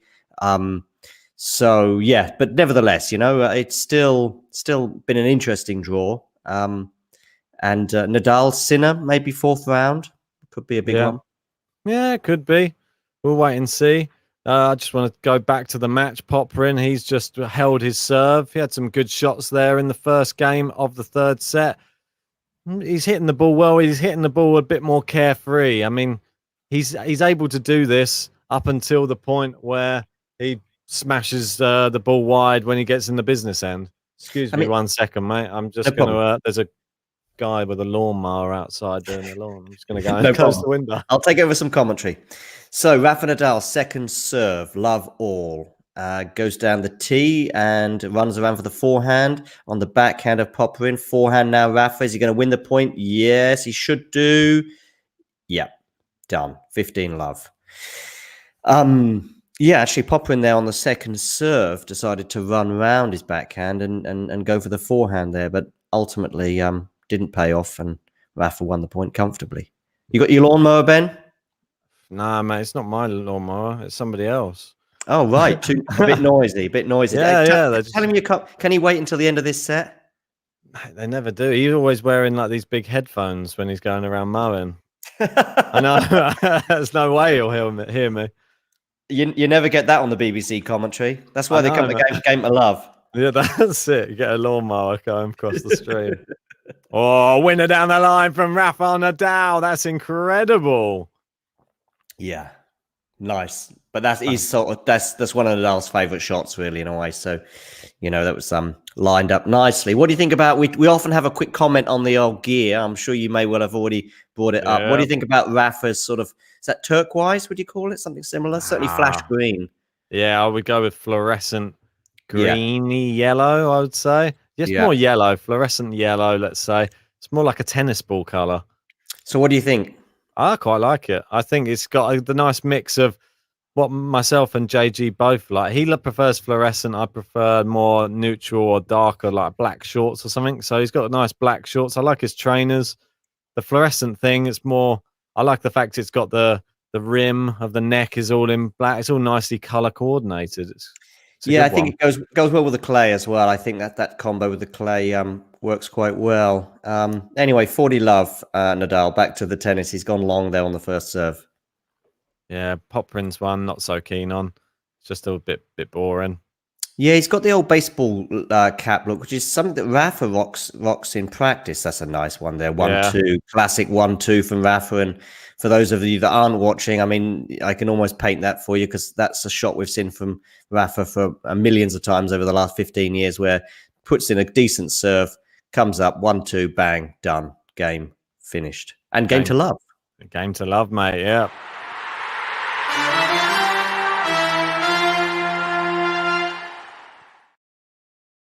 Yes, so it's 1-1 here in the third set. Rafael Nadal leads by 2 sets to love, 6-3, 6-2. Popyrin, has he got anything to offer Rafa in this third set? It's a big smash, and it's well put away there from Popyrin. Very good stuff. There was some excellent defending there from Rafa. Rafa was rolling back the years, as we mentioned with Federer yesterday. Rafa was rolling back the years there with that speedy defense, but in the end, it wasn't quite enough. And a decent smash from Popyrin with the baseball cap on backwards. Yeah, it's a very Aussie look, I think. It's a Leighton Hewitt-esque. Yeah. 30 love. Decent first serve there from Popyrin. I think Alex de Minaur, he rocks a backwards cap as well. Kyrgios, not so much. He's doesn't fit the same mold. He likes to do his own thing. Yeah, he certainly does like to do his own thing. It's a pity we haven't got Kyrgios again in Europe for the European swing. I don't know if he'll lock up in Australia if he'll lock up in New York for the US Open potentially. Wimbledon. I mean, nah, do you think? I think, I mean, he's good on grass. He's a potential quarter or semi-finalist. It takes a set off Nadal a lot of times when he plays him. And a game to love from Popyrin. Wow, look, they're flying in now, mate. These games to love.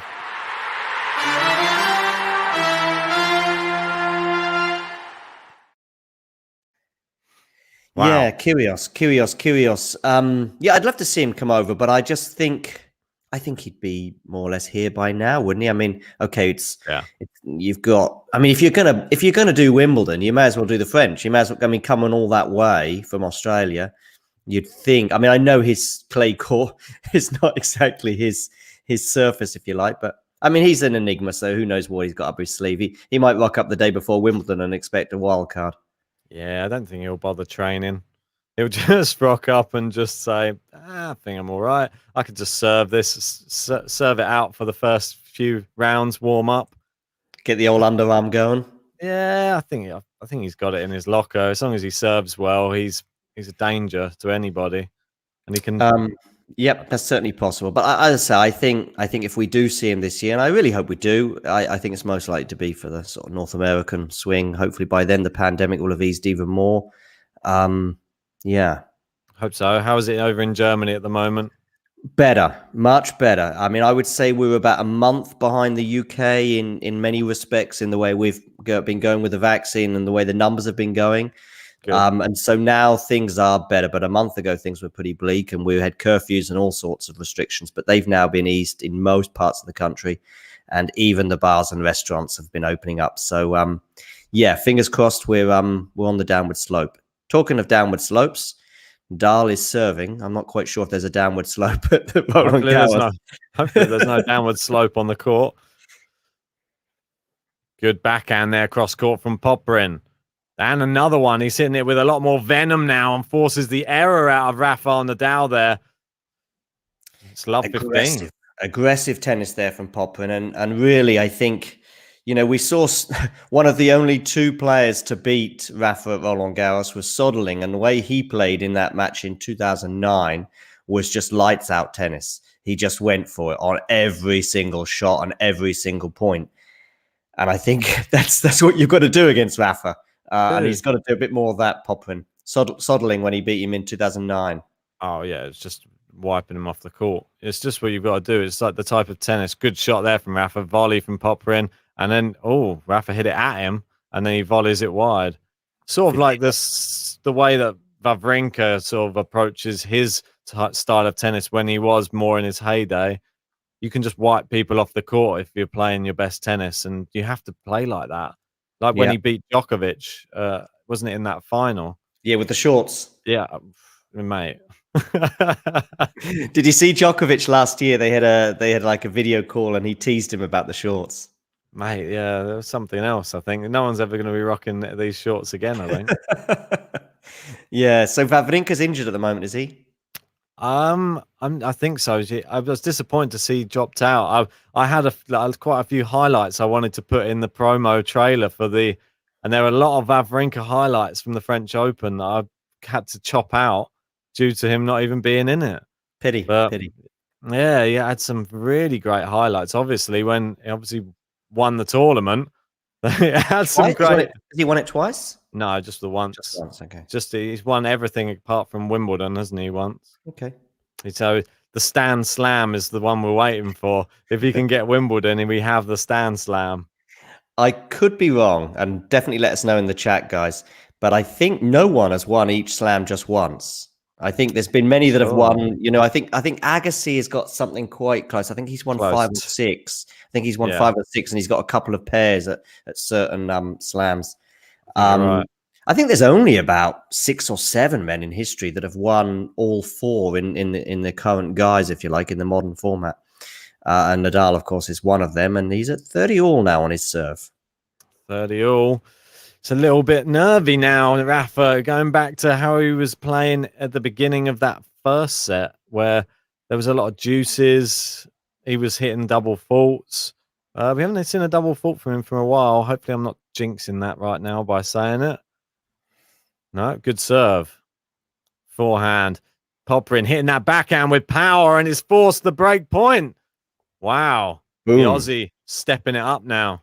For the second time in this game, he unwheels an unbelievable backhand across court, and Nadal had no answer to it. And not surprising, really. It was almost unplayable. 30-40. Yeah, indeed. Oh. 30-40. Break point. Alexei Popyrin. His chance now to mount the comeback of all comebacks. It's a fault. Second serve here. He's got to go for it. He's got to go for it. This is very big right now. Big moment in this match, in this third set. Second serve. It's out to the backhand. There's that big backhand return again from Popyrin. He's run round it and gone with forehand. Rafa inside out forehand. Chop back into play. Inside out forehand. Popyrin's there to meet it. Rafa's hooked it into the other side. There's that backhand from Popyrin. Looped up. Popyrin into the net. Wasted opportunity. You're in the rally. Yeah. Do you know what? I mean, there was a couple of inside out forehands there from Rafa, which looked like he'd won the point, but Popyrin with some excellent defensive work got himself back into the point. Unforced error into the net. The bottom of the net as well. Yeah, it was the bottom. Yeah. 25 unforced errors. I think it might have gone up to one more now, 26. Juice. First serve, Rafa. There's part of me that thinks with those sort of rallies, when you're in a long rally with Rafa and you eventually hit an error, is that really an error? Or is it just Rafa wearing you down? Yeah, it can be Rafa wearing you down, but I think on that occasion it wasn't. Has he gone long there? He has. That's an error. Yeah, that is an error. And he's gone long there to give game point to Nadal. Nadal just in a slight spot of bother there at 30-40. Wins 2 points in a row to bring up advantage. Indeed. And Schwartzman in the other match that's going on right now is 2 sets to love up and now 3 love up in that third set.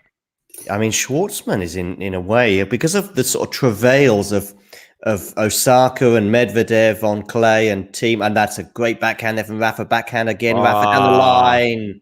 Game, Nadal. Yeah, that one of the best, 2 of the best couple of shots of the match there from both the players. He's quite good, this guy, Nadal, and he's not bad. Yeah, he's a new guy on tour. Don't know if anybody is like that. Another new guy we saw yesterday, Federer, very, very promising prospect. I think that he could do well. A lot of potential. Young guys. Massive potential, unlimited potential. But yeah, so I was just going to say about Schwartzman, we've seen the travails of Thiem and Osaka and Medvedev really dominating the headlines of Grand Slam, or certainly sort of top-level tennis in the last few months. But Schwartzman is someone who's kind of gone under the radar. His form this year, this calendar year, because he wasn't putting up any trees in Australia really, has fallen off a cliff. Yeah. No, I'm hoping he rediscovers it. This is his wheelhouse, isn't it? This type of clay. He hasn't looked good in recent times, but he did come up against Karatsev, and he could come up against Karatsev again. And he looks great. Second round against Karatsev or third round? No, I think it's third round or fourth round. Might even be fourth round potentially. Okay, because they're both seeded, so of course it couldn't be in the second. Anyway, 15 love for Popyrin here. Yeah, I'm just trying to have a look. 1 sec, it'll be one. Yeah, no problem. Third round, he would face him if they both get through the respective next matches. Rafa Nadal sort of shaking his head there at that point. 30 love down now. He's a little disappointed. Yeah, rightly so. Yeah, so Schwartzman, I mean, he's a likable guy. But it's not been a very good year for him, I would say. I mean, went out in Australia to Karatsev, was it? Did he go out to in Australia? Yeah, straight sets. Yeah. Karatsev seems to be his bogey player at the moment. He keeps coming up against him, and Karatsev wipes him off the court when he gets playing.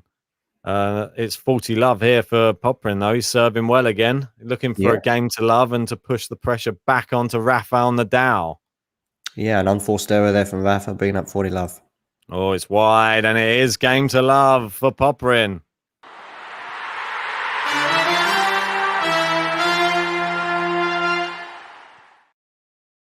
Wow, well done. And he takes the lead again in this third set. It's 3-2. Want to say thank you for everybody who has joined us for this. I know that probably everyone's thinking, this is all done and dusted. You never know, guys. You never know. But thanks everybody who stayed with it. If you haven't liked the video yet, guys, please hit that like button and subscribe if you are new. Mate, do you see any way back into this for Popyrin? I mean, I'm not going to be giving any bold predictions about a Popyrin win, but what I am going to say is it's 3-2. He's already had breakpoint in this set. Rafa losing a set is noteworthy, if you like, given that we just sort of been talking about his record in Roland Garros and his record last year and so on and so forth, and even his record on clay this spring. So he's been pretty good. I mean, I know Madrid, which is typically tricky for him, didn't work out, but generally his form has been good and he's been getting better and better and better. If he was to just lose a set, that's for Rafa, that's headline news at Roland Garros. Oh yeah, especially in the first few rounds. Right, exactly. Won the last one without losing a set. Yeah, came close a couple of times. Yeah, Sinner was the one, wasn't it? In fact, probably his most difficult match in the whole tournament was Sinner, given how the final panned out. Yeah, I would say so. Interesting to see how Sinner does this year. Obviously, they got taken to 5 sets against a Frenchman who loves 5 sets at Roland Garros, Herbert. Yeah, right. Beat Medvedev from 2 sets to love down, I believe, a couple of years ago. Yeah, but until this year, everyone was beating Medvedev at Roland Garros. Yeah, going to be interesting. He tweeted, he's a funny guy on social media. I think he tweeted something like, history was made by winning a match at Roland Garros. It actually was. He rewrote the history books for himself. Yeah. So 15 love Rafa Nadal. He's got a second serve here. Another chance for Popyrin, really, if Rafa can't get his first serves in. Yeah, right. Down the tee from Rafa. It's too good. Yeah. Well, it looked like it was out. It stayed in. Yeah. Well played, Popyrin. Yeah, 15 the lines. 15 all. Yeah, he was hitting the line there. As you said, that looped up return, I think, from Popyrin, or that looped up forehand there, looked like it was going to go long. Bounced just in. Maybe it deceived Nadal almost as much as it deceived us. And ultimately wins the point, 15 all. Indeed. I want to know, we've obviously got Banch in here saying he reckons it's going to be 6-3 in this final set. That means Nadal would have to win all the rest of the games. Let's get some other score predictions in the live chat. Do you reckon we're going to be having 6-3, 6-4, maybe 7-5? Big winner there from Popyrin. Yeah, 15-30. That was more promising from him. Yeah, right. That time on the forehand, wasn't it? He's sort of a decent cross-court forehand there. Excellent. 15-30. So this is what I mean. I mean, it's not done and dusted yet. I mean, you know, if he breaks here, you know, he's got a good chance of winning a set. He had the chance in the last game. Was it the last service game he had break point? He did. Yeah. Second serve.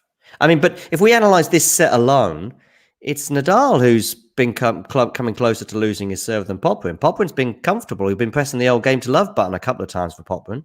Exactly. Bench with a interesting stat here saying Rafa has only played 2 5-set matches at Roland Garros, 2011 against Isner in the first round and Djokovic 2013 semis.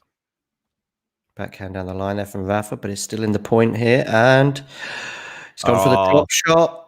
Didn't work, though. Rafa now, though, at the net. Is he going to win the point? No. He's not. Popyrin's won it.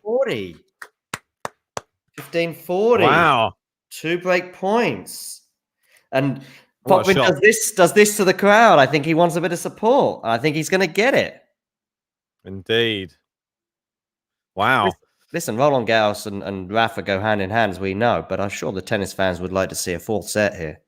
Oh, mate, you have to get behind your man, Rafael Nadal. You've got the headband on. He's going to need all the encouragement from you right now. Yeah, right. This is 2 service games in a row where Nadal has faced break points, but this time it's 2 for Popyrin. Yeah, maybe that's what he needed. Double the chance for him to maybe get the break. Need a first serve here, Rafa. Need a first serve. And he's got it. Gets one. Oh, it's into the net from Popyrin. He's wasting these opportunities. Another chance goes begging. Yeah. So this is his 3rd break point in the last 2 service games for Nadal. So can Nadal save a 3rd one? Indeed. And Berrettini's just taken the 2nd set. He's 2 sets to love up against Taro Daniel. Yeah. I think Berrettini should go far at this tournament. I think he'll get to at least the quarters. And so is Federico Correa has taken the 2nd set against Feliciano Lopez. He's 2 sets to love up. So it's a wild forehand from Rafa, and it's a break.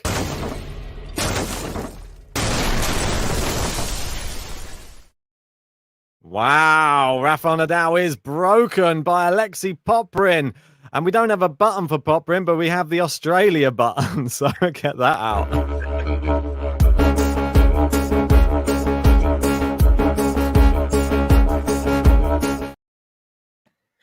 His Australian teammates can cheer on instead. Yeah, I saw Millman there. I saw Millman looking good. Alex de Minaur in there as well. Why not? He's going to need all the support. Yeah, right. 4-2. Some aggressive shots there, and he's won the first point. 15-love. This is worrying times for Rafael Nadal right now. He finds himself a breakdown here in this 3rd set, and this match has suddenly sprung to life.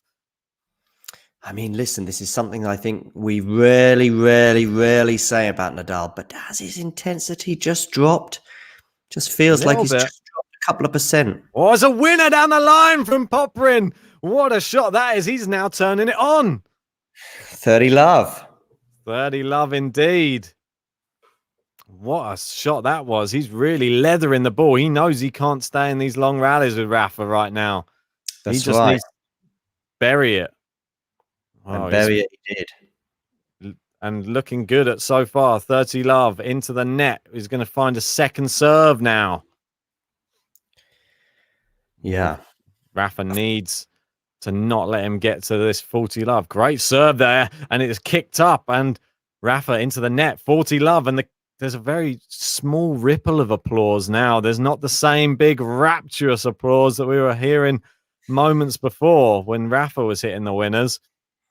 Now it's 3 consolidation points for Alexei Popyrin here. It's first serve into the net. 2nd serve coming up.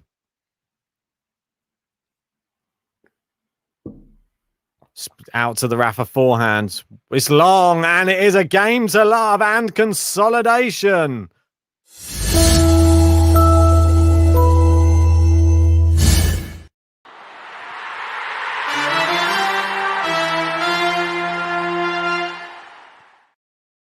Wow. 5-2, Alexei Popyrin. Wow, what has happened here? And now Nadal's complaining about something. Yeah, what's he complaining about?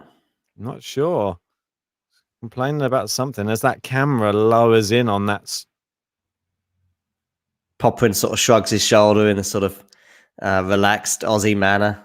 I don't think he's complaining at all.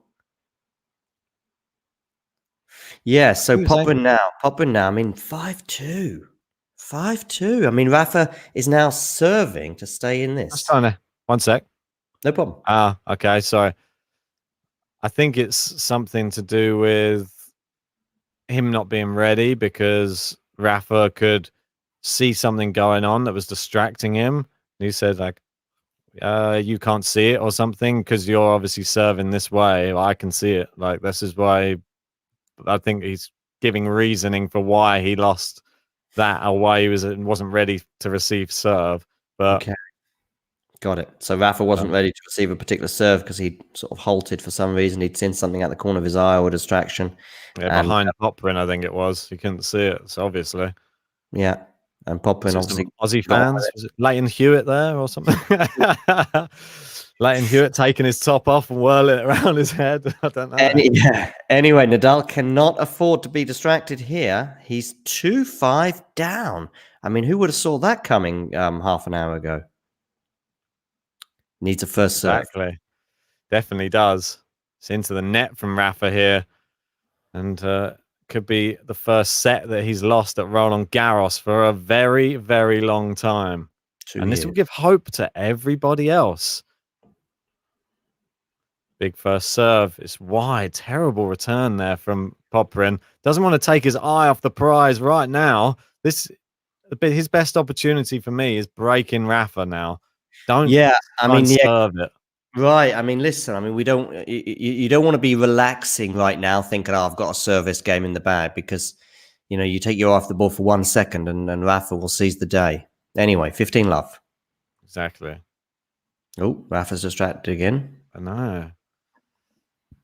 This is the first serve. Wild, that was. Yep. Second serve coming up and Popyrin will be looking to get his teeth into this. Where's he going to place the second serve? It goes out to the Popyrin backhand. Oh, it's just long on the return, though. Just long, though. Just long. Nervy times. Yeah, but that was close, I must admit. And really, I mean, that's what he's got to do. He's got to be aggressive. He's got to go for it. He's got to go for those lines. It was actually going deep with some of these shots in the previous Nadal service game that basically ended up helping him win that game. Indeed. I want to say thanks everyone who's joined us for this one. If you are new to the channel, make sure you hit that subscribe button and make sure you hit the like button on this video. It helps us rise through the YouTube rankings. Big winner down the line from Nadal. I think he means business right now. Yeah. I don't think he wants to go to 4. No, he doesn't. No, he doesn't. I mean, I'm 35 years old, blah, blah, blah. And, he had a few little issues at the beginning with his back and stuff. And I think he's over them now. But yeah, you don't want to have too many early rounds with 4 or 5 sets because that will eventually catch up with you. Oh, definitely. Anyway, second serve. Second serve coming up from Rafa. He's going for the game to love. That's what he needs after being 5-2 down. Oh, he's curled that one in. What a shot on the half volley. Fantastic from Rafa there. And that is game to love.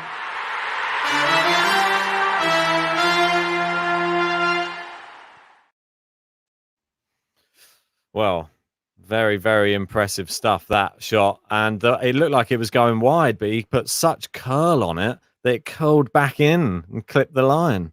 Amazing. Yeah, it was amazing. I mean, the return was excellent from Popyrin, to be fair. Yeah.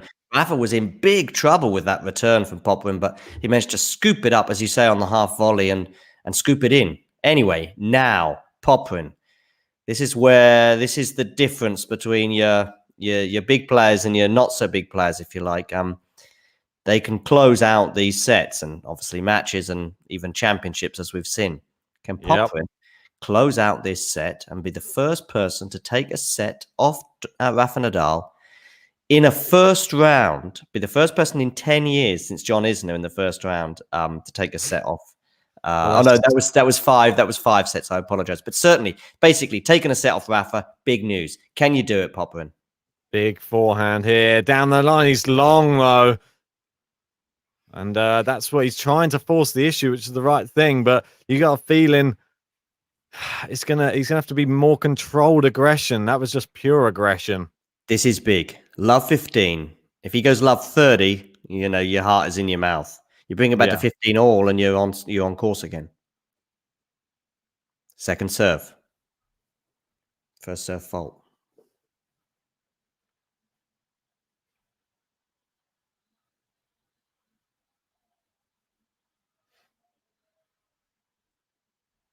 Oh, my stream's just disappeared. Apologies. No problem. Where's it gone? Oh, there it is. It clicks the 15 all. Button. No Click problem. the wrong button. It just disappeared. 15 all, Popyrin. He's got that point. Yeah, Vance. He's the big controlled aggression man. I understand. Exactly right, mate. Yeah, unfortunately, Estelle can't show you the game. Jump in our Discord and you might be able to watch it. Link in the description. What an error there from Popyrin. Excellent serve. Basically, Rafa just struggling to get it back in, and he comes at the net, and he's got an easy put-away volley, and he sticks it into the net. Oh, that's sad. 15-30. Big moment there. It's a really big moment for Alexei Popyrin. He is now 15-30 on his serve. He's serving for this third set. How many times have we seen players do this, though, against Rafael Nadal? Let first service. And that was there. That was on his racket there, Popyrin. An easy put-away volley, and he just didn't get enough purchase on it into the net. 15-30. Yeah. Hopefully this shows people what Popyrin's capable of on clay courts as well. We saw him against Sinner, and he looked very good. And now he's showing he can play well against Rafa. Oh, Rafa's just... Oh, it's a great drop shot there from Popyrin, isn't it? It's back at 30 all, 2 points away from forcing this to 4. Yeah. Rafa got bad connection on his forehand, and it only just made it over the net. Yeah, it was way too short. And from There's that a lot moment, of Popyrin was going to people hoping for Popyrin not to choke here. And Almia saying, don't get cute, Popyrin, just serve it out. Oh, it's a great serve. Somehow Rafa got it back in. Great winner there, and he's set up set point here, Popyrin. That was close. I thought that was going out. But he got it in. That was nice. Set point, 40-30. Really good. You've got Chris Smear there saying, come on, Alex. Melvin Lee with Aussie. Big serve needed. It's a fault. It had to be, didn't it? Never going to get a first serve on set point. Second. Oh, it's a double fault. No. What's he done? And how many times have we seen this? Juice. As that just happened, Diego Schwartzman's just taken the match in his match. He's through straight sets. Yeah, so Schwartzman threw in straight sets. I mean, Popyrin is a tricky first-round opponent for anyone. But, you know, I still thought 2 sets to love. Rafa would close it out and win it in straight sets. But anyway, juice. Oh, good return from Rafa. But winner down the line, and it's another set point here for Alexei Popyrin. Yeah, so he's brought up advantage and set point, but he's still in the back of his mind. How much is he going to be thinking about the double fault and also the point into the net? Don't do it. Anyway, set point. Stay positive. It's tense. It's a good serve. Rafa's got a racket on it. He goes with the drive volley. Rafa's got a racket on that. He goes with the smash. He's long. Oh, no. Oh, listen, anybody watching at home will have realized, but if you're not, Popyrin was in charge at that point. Popyrin had smashes. He had chances. You're just thinking Rafa's just getting a racket on it. Can he get it back in play? He can. And then finally, Popyrin with a smash goes. What's that going to do to his miles confidence, though? Now that's my worry. That's 3 points now that have been on his racket, if you like. Oh, sad. That is Rafa just being Rafa there, blocking it back into play, hoping. Juice. Back at juice. So it's a second serve for Rafa to look at here. Can Rafa pick up break point, or is it going to be set point Popyrin? Big forehand. Oh, it's wild there from Popyrin. It's gone miles wide, and it's now break point Rafa. I want to say thanks everyone to joining us for this matchup. Please, guys, if you are new to the channel, hit that subscribe button and hit the like button on this video. Help us shoot up through those YouTube rankings. Break point Rafa now, and is the pressure even greater now? And Popyrin, a pained expression on his face. Big serve, really good serve. Good length on the return from Rafa. Goes inside out forehand. And it's long, and Rafa Nadal breaks back.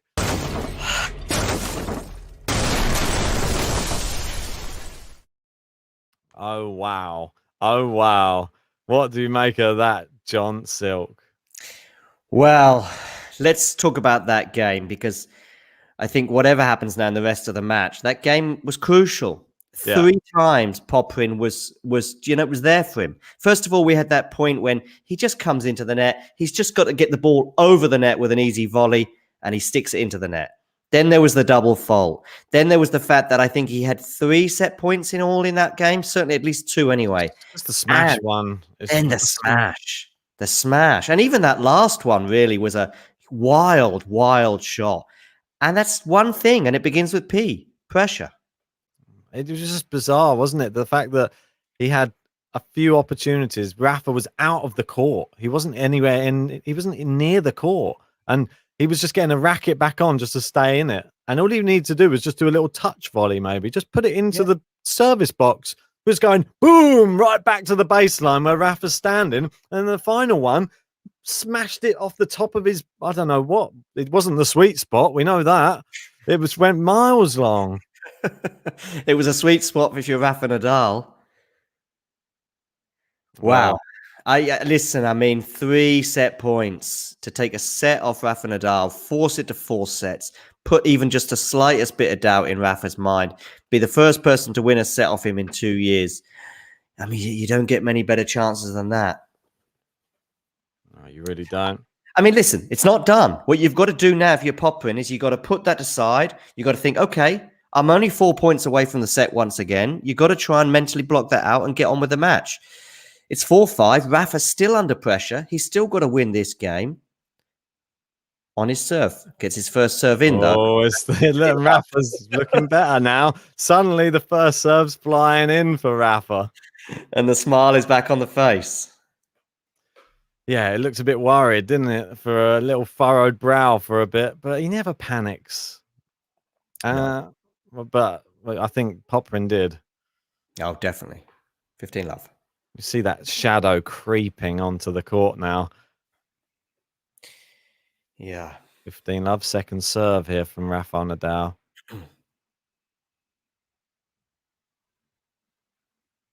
Second serve down the tee. Popyrin down the line. Rafa down the line to Popyrin's backhand.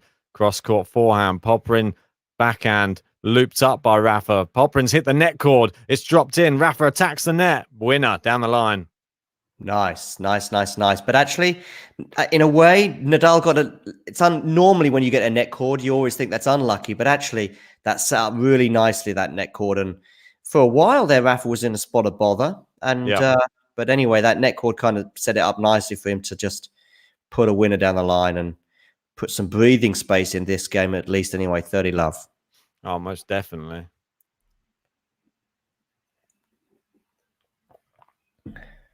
Big serve down the tee. Good return. No, it's not. Just long there.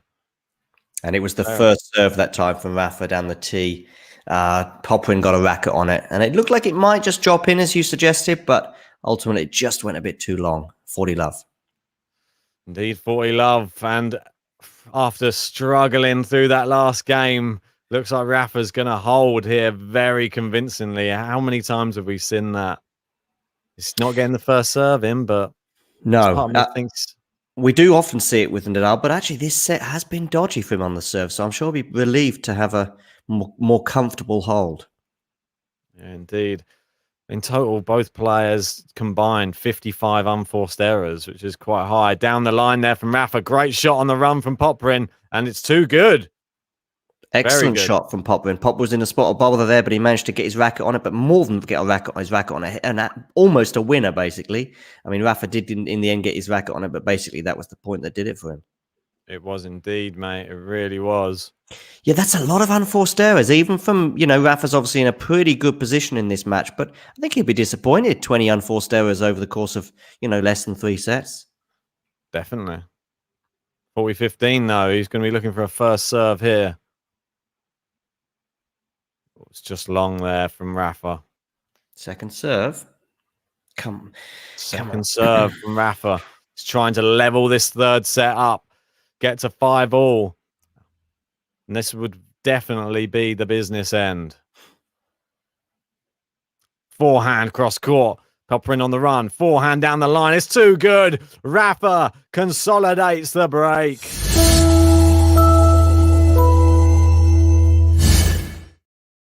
And it is the business end of the set.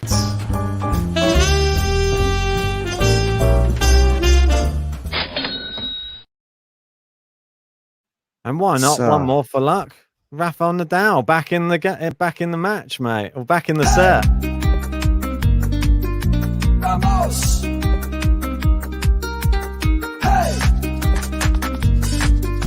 Vamos! Rafael Nadal!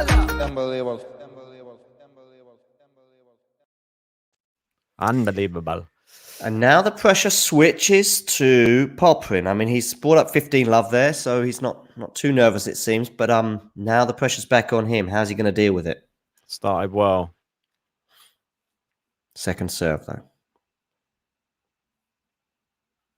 Oh, he's double faulted. Not good. Not a good sign there from Popyrin. Double faulting in.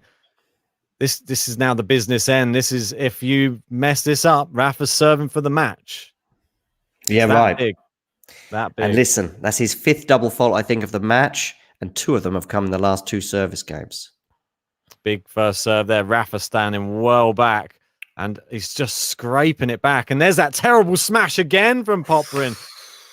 It's almost a carbon copy.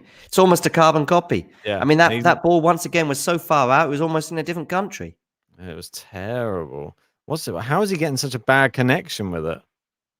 I just think that's a sign of concentration, and concentration can relax from 2 moments. You lose your concentration for 2 reasons. Either you're too relaxed or you're too tense, and I'm sure it's the latter. And it's just worrying that he's not changed up. He's going always for full power. Just take some off and go for some placement for a change. Going backhand into the net, and it's 2 break points now, and the crowd groans as they see this rapidly falling apart for Alexei Popyrin after such promise he showed. Serving had set points. Yeah. And it's all falling apart. The other thing, Ben, with this, let's just talk about this very quickly. 15-40. It's a first serve in, though. Well, good serve. 30-40. Yeah, we can talk a bit more in a generic sense, I think, at the end of the game. But let's see how this pans out. 30-40. 1 break point saved. Needs to save this. It's virtual match point, really. Yeah. Massive. Great serve. Rafa returns. Inside that forehand. Rafa into the net, and he saved another break point. And Rafa looks at his box, and he doesn't look very happy. Don't know. No. He's saying the serve was out. Yeah, he's saying it's out, but he didn't call it, so... No. I mean, yeah. So, Juice. There you go. Does anybody dare argue with Rafael Nadal Roland Garros? At basically his home. I mean, he's almost half Parisian. Oh, just wide there on that first serve. You've done all the hard work. Don't mess it up now, Popyrin. Deuce, second serve. Rafa backhand. He loops it back into play. Big forehand inside out from Popyrin down the line. It's hit the line and it's in. Winner. It's advantage. I tell you what really brought that point, though, in a way to swing it in Popyrin's favour was a very poor return of serve, I would say, from Nadal. I mean, it was a second serve from Popyrin. It wasn't that speedy. Looping is fine, but when you loop it, you got to get it deep. And if you're looping it and it's landing in the middle of the court like it was there, then you're asking to be punished. Advantage Popyrin. Open invitation. Mm-hmm. Oh, that's another one around the set. Oh, it's wide there from Popyrin. Wide. Yeah. I wonder if Nadal is choosing these loopy shots, though, because he sees some doubt in Popyrin. And one of the things that, of course, you do have with these loopy shots is that then Popyrin has some time, which really, when you're feeling nervous, is not what you want. You want to be in a situation where you're just sort of on auto mode, if you like. It's when you have those chances and you've got time to think about it that the doubts can really come in. Deuce. Indeed.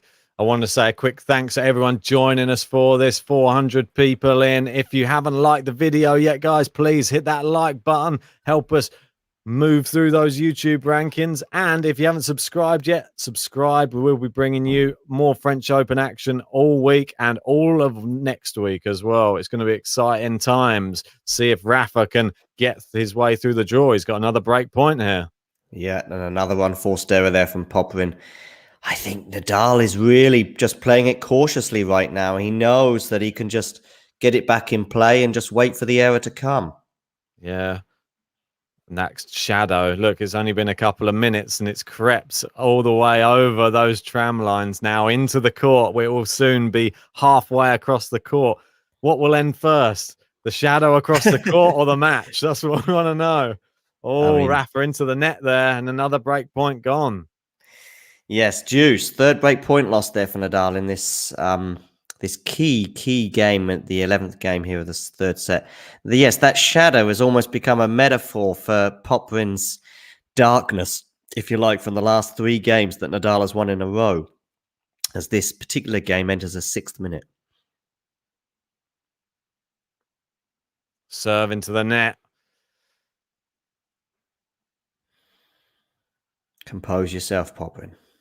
Second serve. Rafa in the shade now, receiving. Let second serve here. Ooh, the nervy times, the nervy second serve. Rafa hiding in the shadows at the back of the court, waiting to spring out. He's lurking, isn't he? He's lurking in the shadows there. Good return. Better on the return that time. A deeper return. It's long, and he's got break point again. That's break point number 3, I believe, in this game. I think it's the 4th one because he had 15. He had 1540. Yeah, he had 1540. That might even be break saved. point 5 then. Yeah. Apologies. But anyway, it's break point number 4. Yeah. So break point number 4, and as I say, I think Nadal's just waiting for the error from Popyrin, and it came. Missed the first serve. Second serve coming up. Is Nadal going to be brave enough just to go for it here? We will soon find out. It's got a second serve. Second serve. He's got it back in play. Cross court from Popyrin. He's going back to Popyrin's backhand. Rafa goes back behind Popyrin. He's gone with the drop shot. Rafa's into the net. He goes slice cross court. Popyrin finishes it though. Wow. And it's back to Deuce. Nadal will be disappointed with himself there. He had a few chances to win that point. Ultimately, Popyrin going for the drop shot. Nadal wasn't maybe quite quick enough or quite aggressive enough, I should probably say, with his shot that gave Popyrin a chance to get it back. And get it back he did. More than get it back. Put a winner away. Indeed. Deuce. Back once again. Deuce again. 7 minutes. Yeah, mate. 7 minutes game.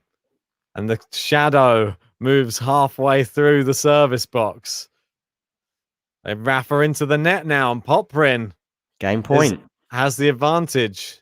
And imagine if he's able to hold after this long time. Yeah, right. I mean, it's basically been swinging from advantage Nadal back to Deuce for a while now, but now Popyrin has a game point. Indeed. And this would be a big hold. Big hold. He's been under pressure throughout this game. It's interesting. Big serve It's too good, and he does hold. 6-5. After all that, he finally gets out of it. Big hold for him there. I think we give him an Aussie. Aussie.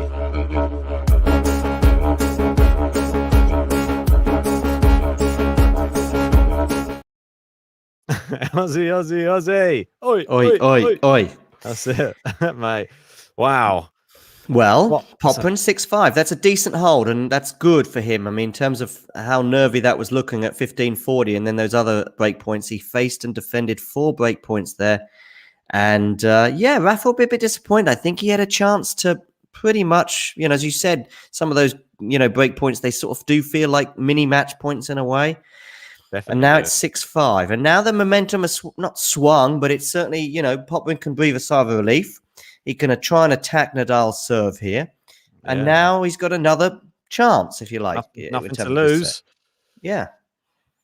Really doesn't. What are the people saying in the chat? What are you guys thinking? Can Popyrin either break or even win the set through a tie break, or is Nadal going to hold on? Well, Almino reckons Popyrin can win a set. Can't see Nadal winning a tie break, serving like he has been.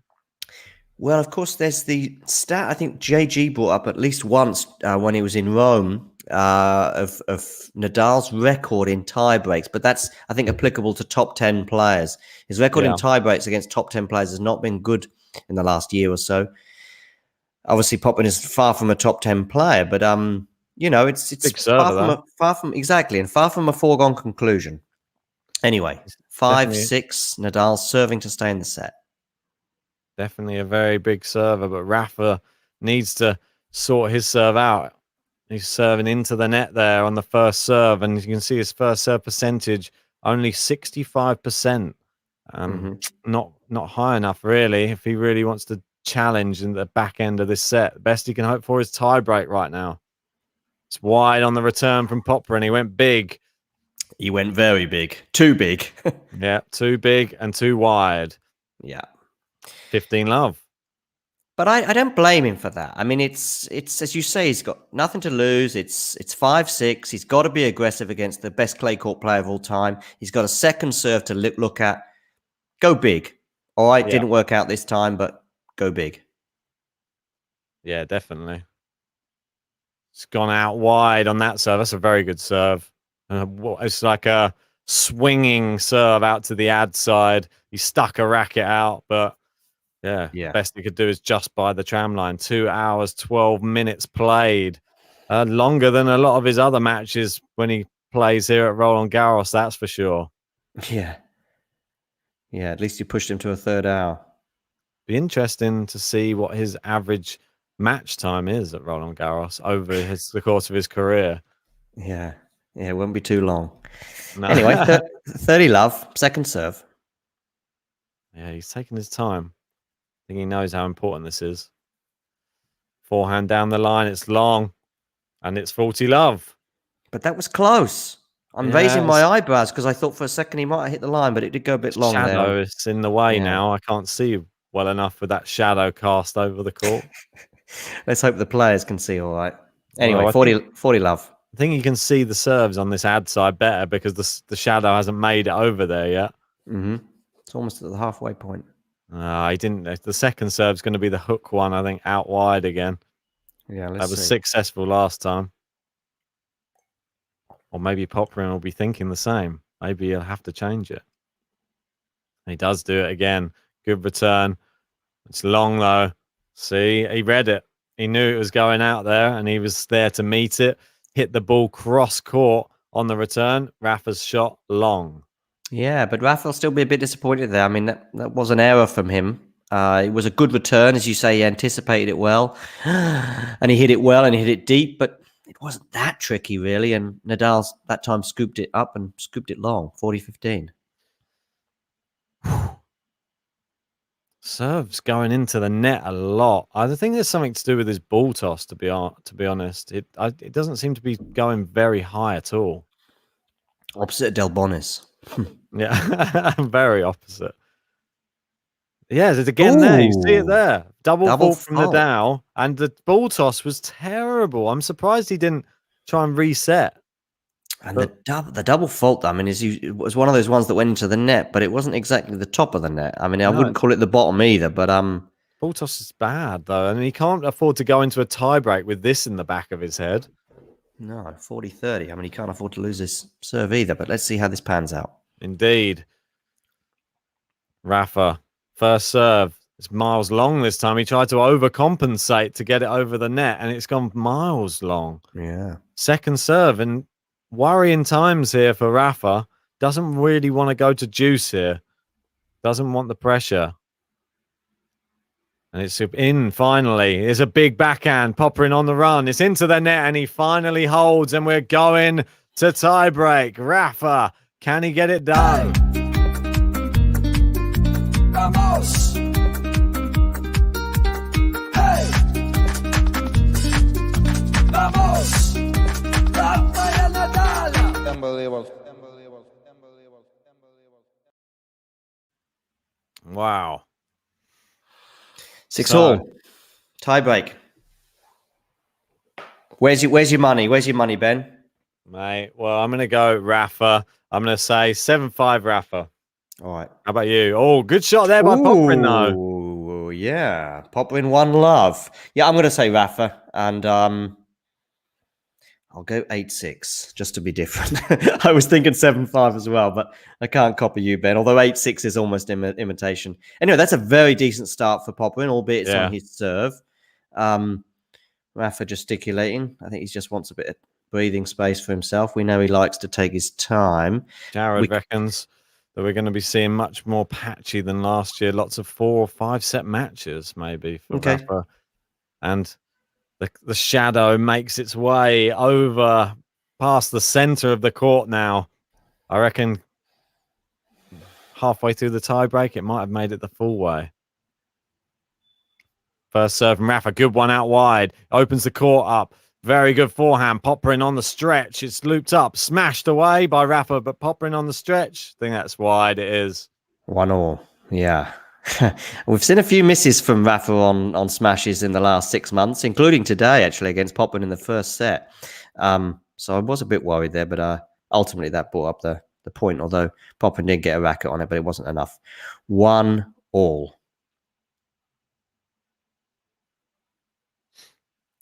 1 point all. Rafa needs big serve here. Gets one. Good return from Popyrin, though. Backhand in. Oh, it's a very good. The shadow making it hard to see where the ball's flying. It's going in, inside, and out of the shadow. Inside that forehand winner and a big vamos from Rafael Nadal. That was an excellent point, and it's one of those points where both players played really well. Some great shots from Popyrin, and unlucky in a way to lose the point. But what can you do? What can you do when you see that? Vamos, yeah. Big one there. Means a lot to him, this, you can tell. Yeah. Yeah, I mean, he doesn't want to be losing a set. I mean, not just in terms of his, unblemished record over the last couple of years, but also in terms of the pressure that comes with that. I mean, you don't want to be entering a fourth set in the first round, and I mean, who knows what could happen from that point onwards. Anyway, second serve in, forehand. Going forehand to forehand at the moment. Into the net from Popyrin. An unforced error there on the forehand. I think he was going big as well. 1-3. Listen, it's only a mini break. Indeed, mate. 3-1 though. Yeah. But sorry, mate. This is no problem. This is big. This is big. 1-3. You can't go 2 mini breaks down. Let's go. First serve. Long. It's a decent return, though, from Rafa, to be fair, even though it was long. Anyway, 1-3. Second serve, Popyrin. How you doing? The shadow's coming well because it's in. Backhand Rafa. Decent return. Decent shot then. Rafa's in trouble, though. It's gone, though. It's another unforced error from Popyrin.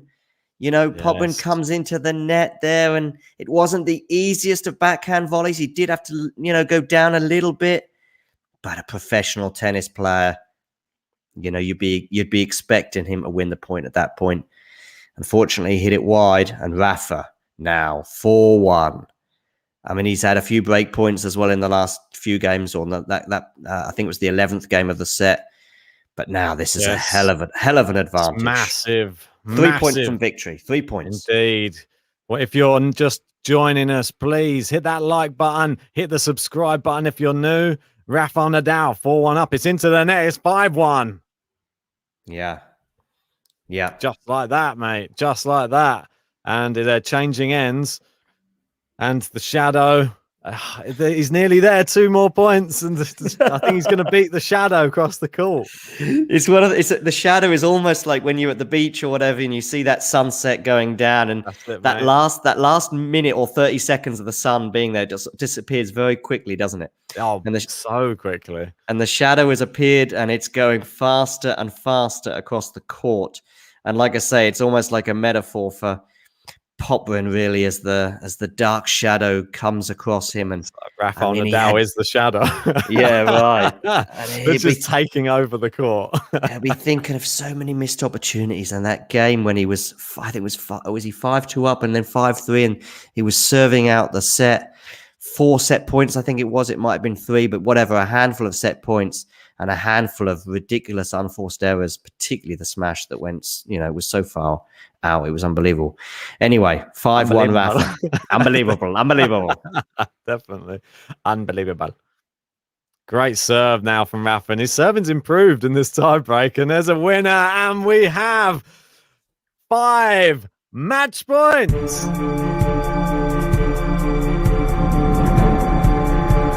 Match point. Indeed. I love that. I love that button. I know it's new, Ben. I know it's new. And have you trimmed it a bit, by the way? No, not yet. I think I need to, though, just in case.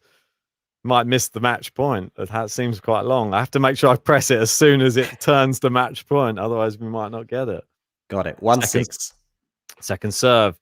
Back into play. Popyrin's gone big with the forehand. Rafa's got it back into play. Good winner there from Popyrin. Great save.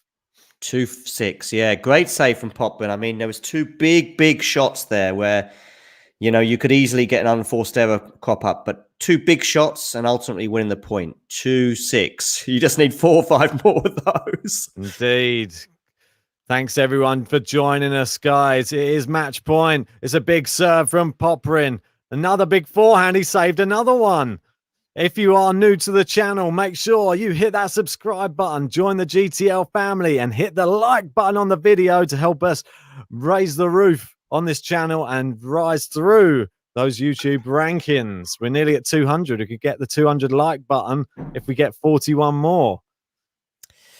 Okay. Match point. Serving, 6-3. Yeah, that's the difference. You saved 2 match points on your serve, but now you have to face the Rafa Nadal serve. And in this tiebreak, he's been pretty on it on his serve. As indeed. Good serve out wide there. Steps in, big forehand. Popyrin, forehand of his own. Cross court down the line. Rafa on the run. Cross court from Popyrin. Down the line, Rafa. Into the middle of the court. Rafa, big forehand. Popyrin, it's into the net. And Rafael Nadal wins in straight sets here in the first round. Great play from Popyrin. He gave a great account of himself, but there was only one man who was going to win here today on his quest for a 14th French Open title. It is the Spaniard, El Tolo, Rafael Nadal. Unbelievable. Hey! Vamos!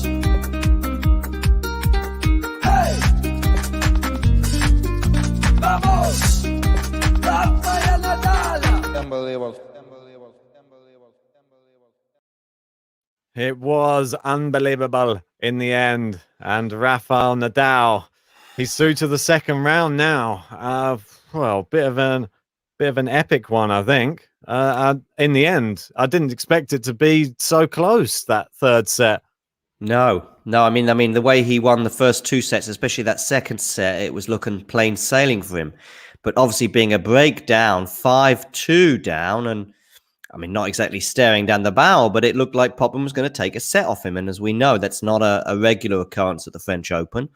You push it to 4 sets, or you push it to a 4th set, and you never know what might happen next. Unfortunately, Popyrin's nerve, I think, escaped him. I mean, indeed. at 5-3 serving for the set, and he had 4 set points, was it? I think. Yeah, I mean, he couldn't get it over the line, could he? And Couldn't get over the line. if you don't finish your dinner, then Rafael Nadal will finish it for you. That's what he'll do, mate. Exactly. Yeah. Stepped in, mate. And how many times are we going to see it though? That we saw it with Sinner as well. Sinner was in the same position as Popyrin, break up against Rafa in the first set last year, and he wasn't able to take it either. Rafa just has that. He digs in and the players tighten up, and we saw the miss smash. We saw 2 miss smashes. Just not good enough. That's the thing in tennis. I mean, it's one of the beauties, but also one of the painful things if you're a player. You've got to get it over the line. You've got to still do it. You can't, there's no clock you can see out. You know, it's not like most sports, like football or hockey or whatever, where you can just, or rugby, and you can just sort of run down that clock. In tennis, it's up to you. You've got to get it over the line. And unfortunately for Popyrin in that 4th set, he wasn't, or in that 3rd set, so he wasn't able to get it over the line. Of course, it's probably still a bit fantasy-like to think he may have won the match, but you know, you push it to a 4th set, and who knows? Who knows what might go on? And Nadal was looking uncomfortable. We saw him gesticulating. We saw him complaining. We saw him searching for extra time. He was in a spot of bother. Ultimately, though, he got it back on serve, and then the tiebreak. Well, what was it? 7-3? Was it in the tiebreak in the end? I believe so. Yeah, 5 double faults from Rafael Nadal was a little bit of a concern. He sort of tidied it up, but it was the ball toss that worried me more than anything. It looked like any of them could become a double fault, and I hopefully make some changes. I'm sure he will. He's not the type of player to just say, oh, well, it was just an off day. He'll go back, he'll analyze it. He'll probably have a team of people analyzing that serve and how he can improve it for the next round. I don't really want to see 23 unforced errors again from Rafael Nadal at Roland Garros. It's uncharacteristic. You sound like his coach in a way there, Ben. You said, I can imagine you talking to him later saying, I don't want to see 23 unforced errors. Don't you do that again? Yeah, a 22 next round. Yeah, get it down, Yeah, down with 23, my lucky number. It seems to have worked well for him today. Only 23 unforced errors. So will 21 be Rafa's lucky number? Exactly. We're in 2021. He's got 20 right now. Will it be 21? And that was sort of the purpose of that promo I was showing. It's 2021. Could it be Rafa's year? Could it be Roger's year? Maybe Roger will win it and win Wimbledon. You never know. Maybe he'll win the French Open. Maybe the crazier things have happened. But he will be playing Gasquet in the next round. Gasquet knocked out Hugo Gaston. Battle of the Gasses.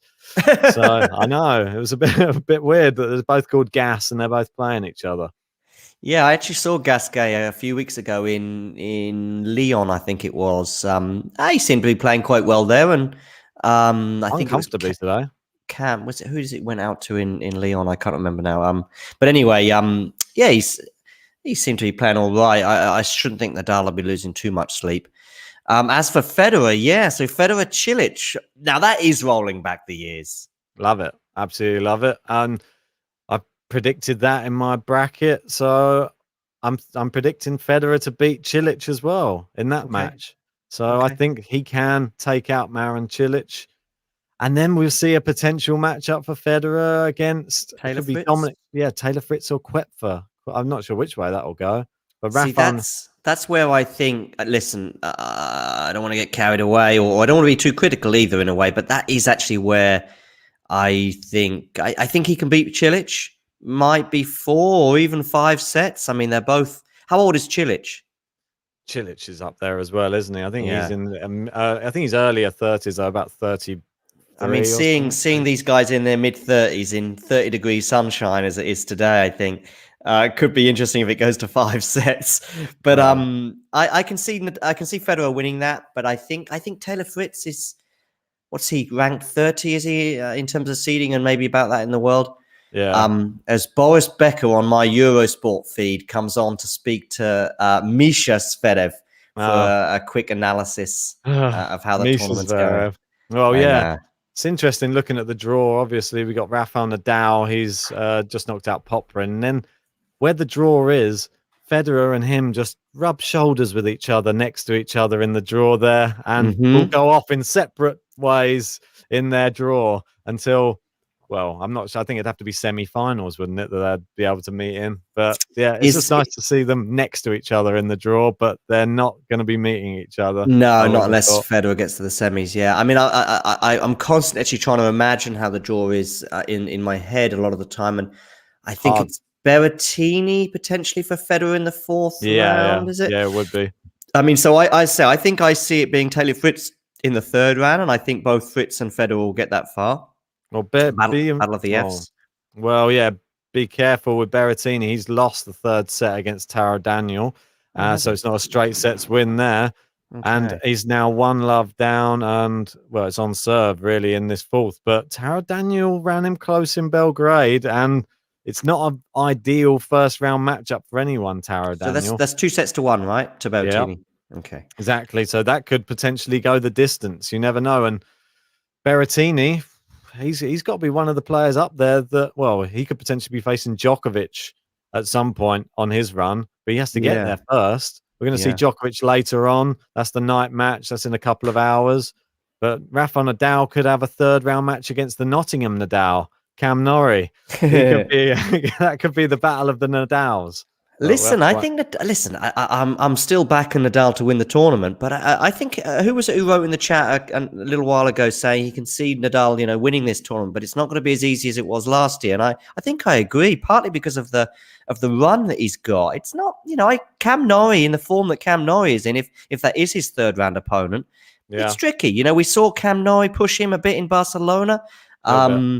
So yeah, why not? Why not Cam Norrie getting a set off him or even making it interesting? And then it would be Sinner in the fourth round. And the quarterfinal, though, potentially looks a bit easier now for Rafa because I think Rublev was his potential opponent there. By the way, guys in the chat and also Ben, what do you think about my tennis racket over there? I've got nice. four tennis balls. I squint, I can just see it. I'll try and make sure the visuals. I'll try and make it better for next time. No worries. So man. But listen, it's been a great tournament so far, and I'm looking forward to Djokovic tonight. Do you think Djokovic can lose a set tonight, or do you see it being straight sets? It's fairly comfortable. I think Sangren, not really a clay courter. I think he gets past him. I'm more interested to see Djokovic versus Cuevas. I think that's who he'll be. I'm assuming that's who he'll be playing. Cuevas is playing Puy from France at the moment, so I think Cuevas will beat him. It's just on serve in the first at the moment. But mate, great now. start. I think we're going to wrap it up. I've got to get some work done. I've taken probably longer than I intended on my lunch break. I've got to make up an hour and a bit now, so that's fine. I'll get that done. I want to say thanks everyone for joining us. If you haven't liked the video yet, guys, hit that like button and subscribe if you're new. We say a big thanks to John for joining us. Thank you, buddy. Thanks. And yeah, we'll see you on the next one. Djokovic later on. Make sure you join us for that. But for now, over and out. See you later, guys.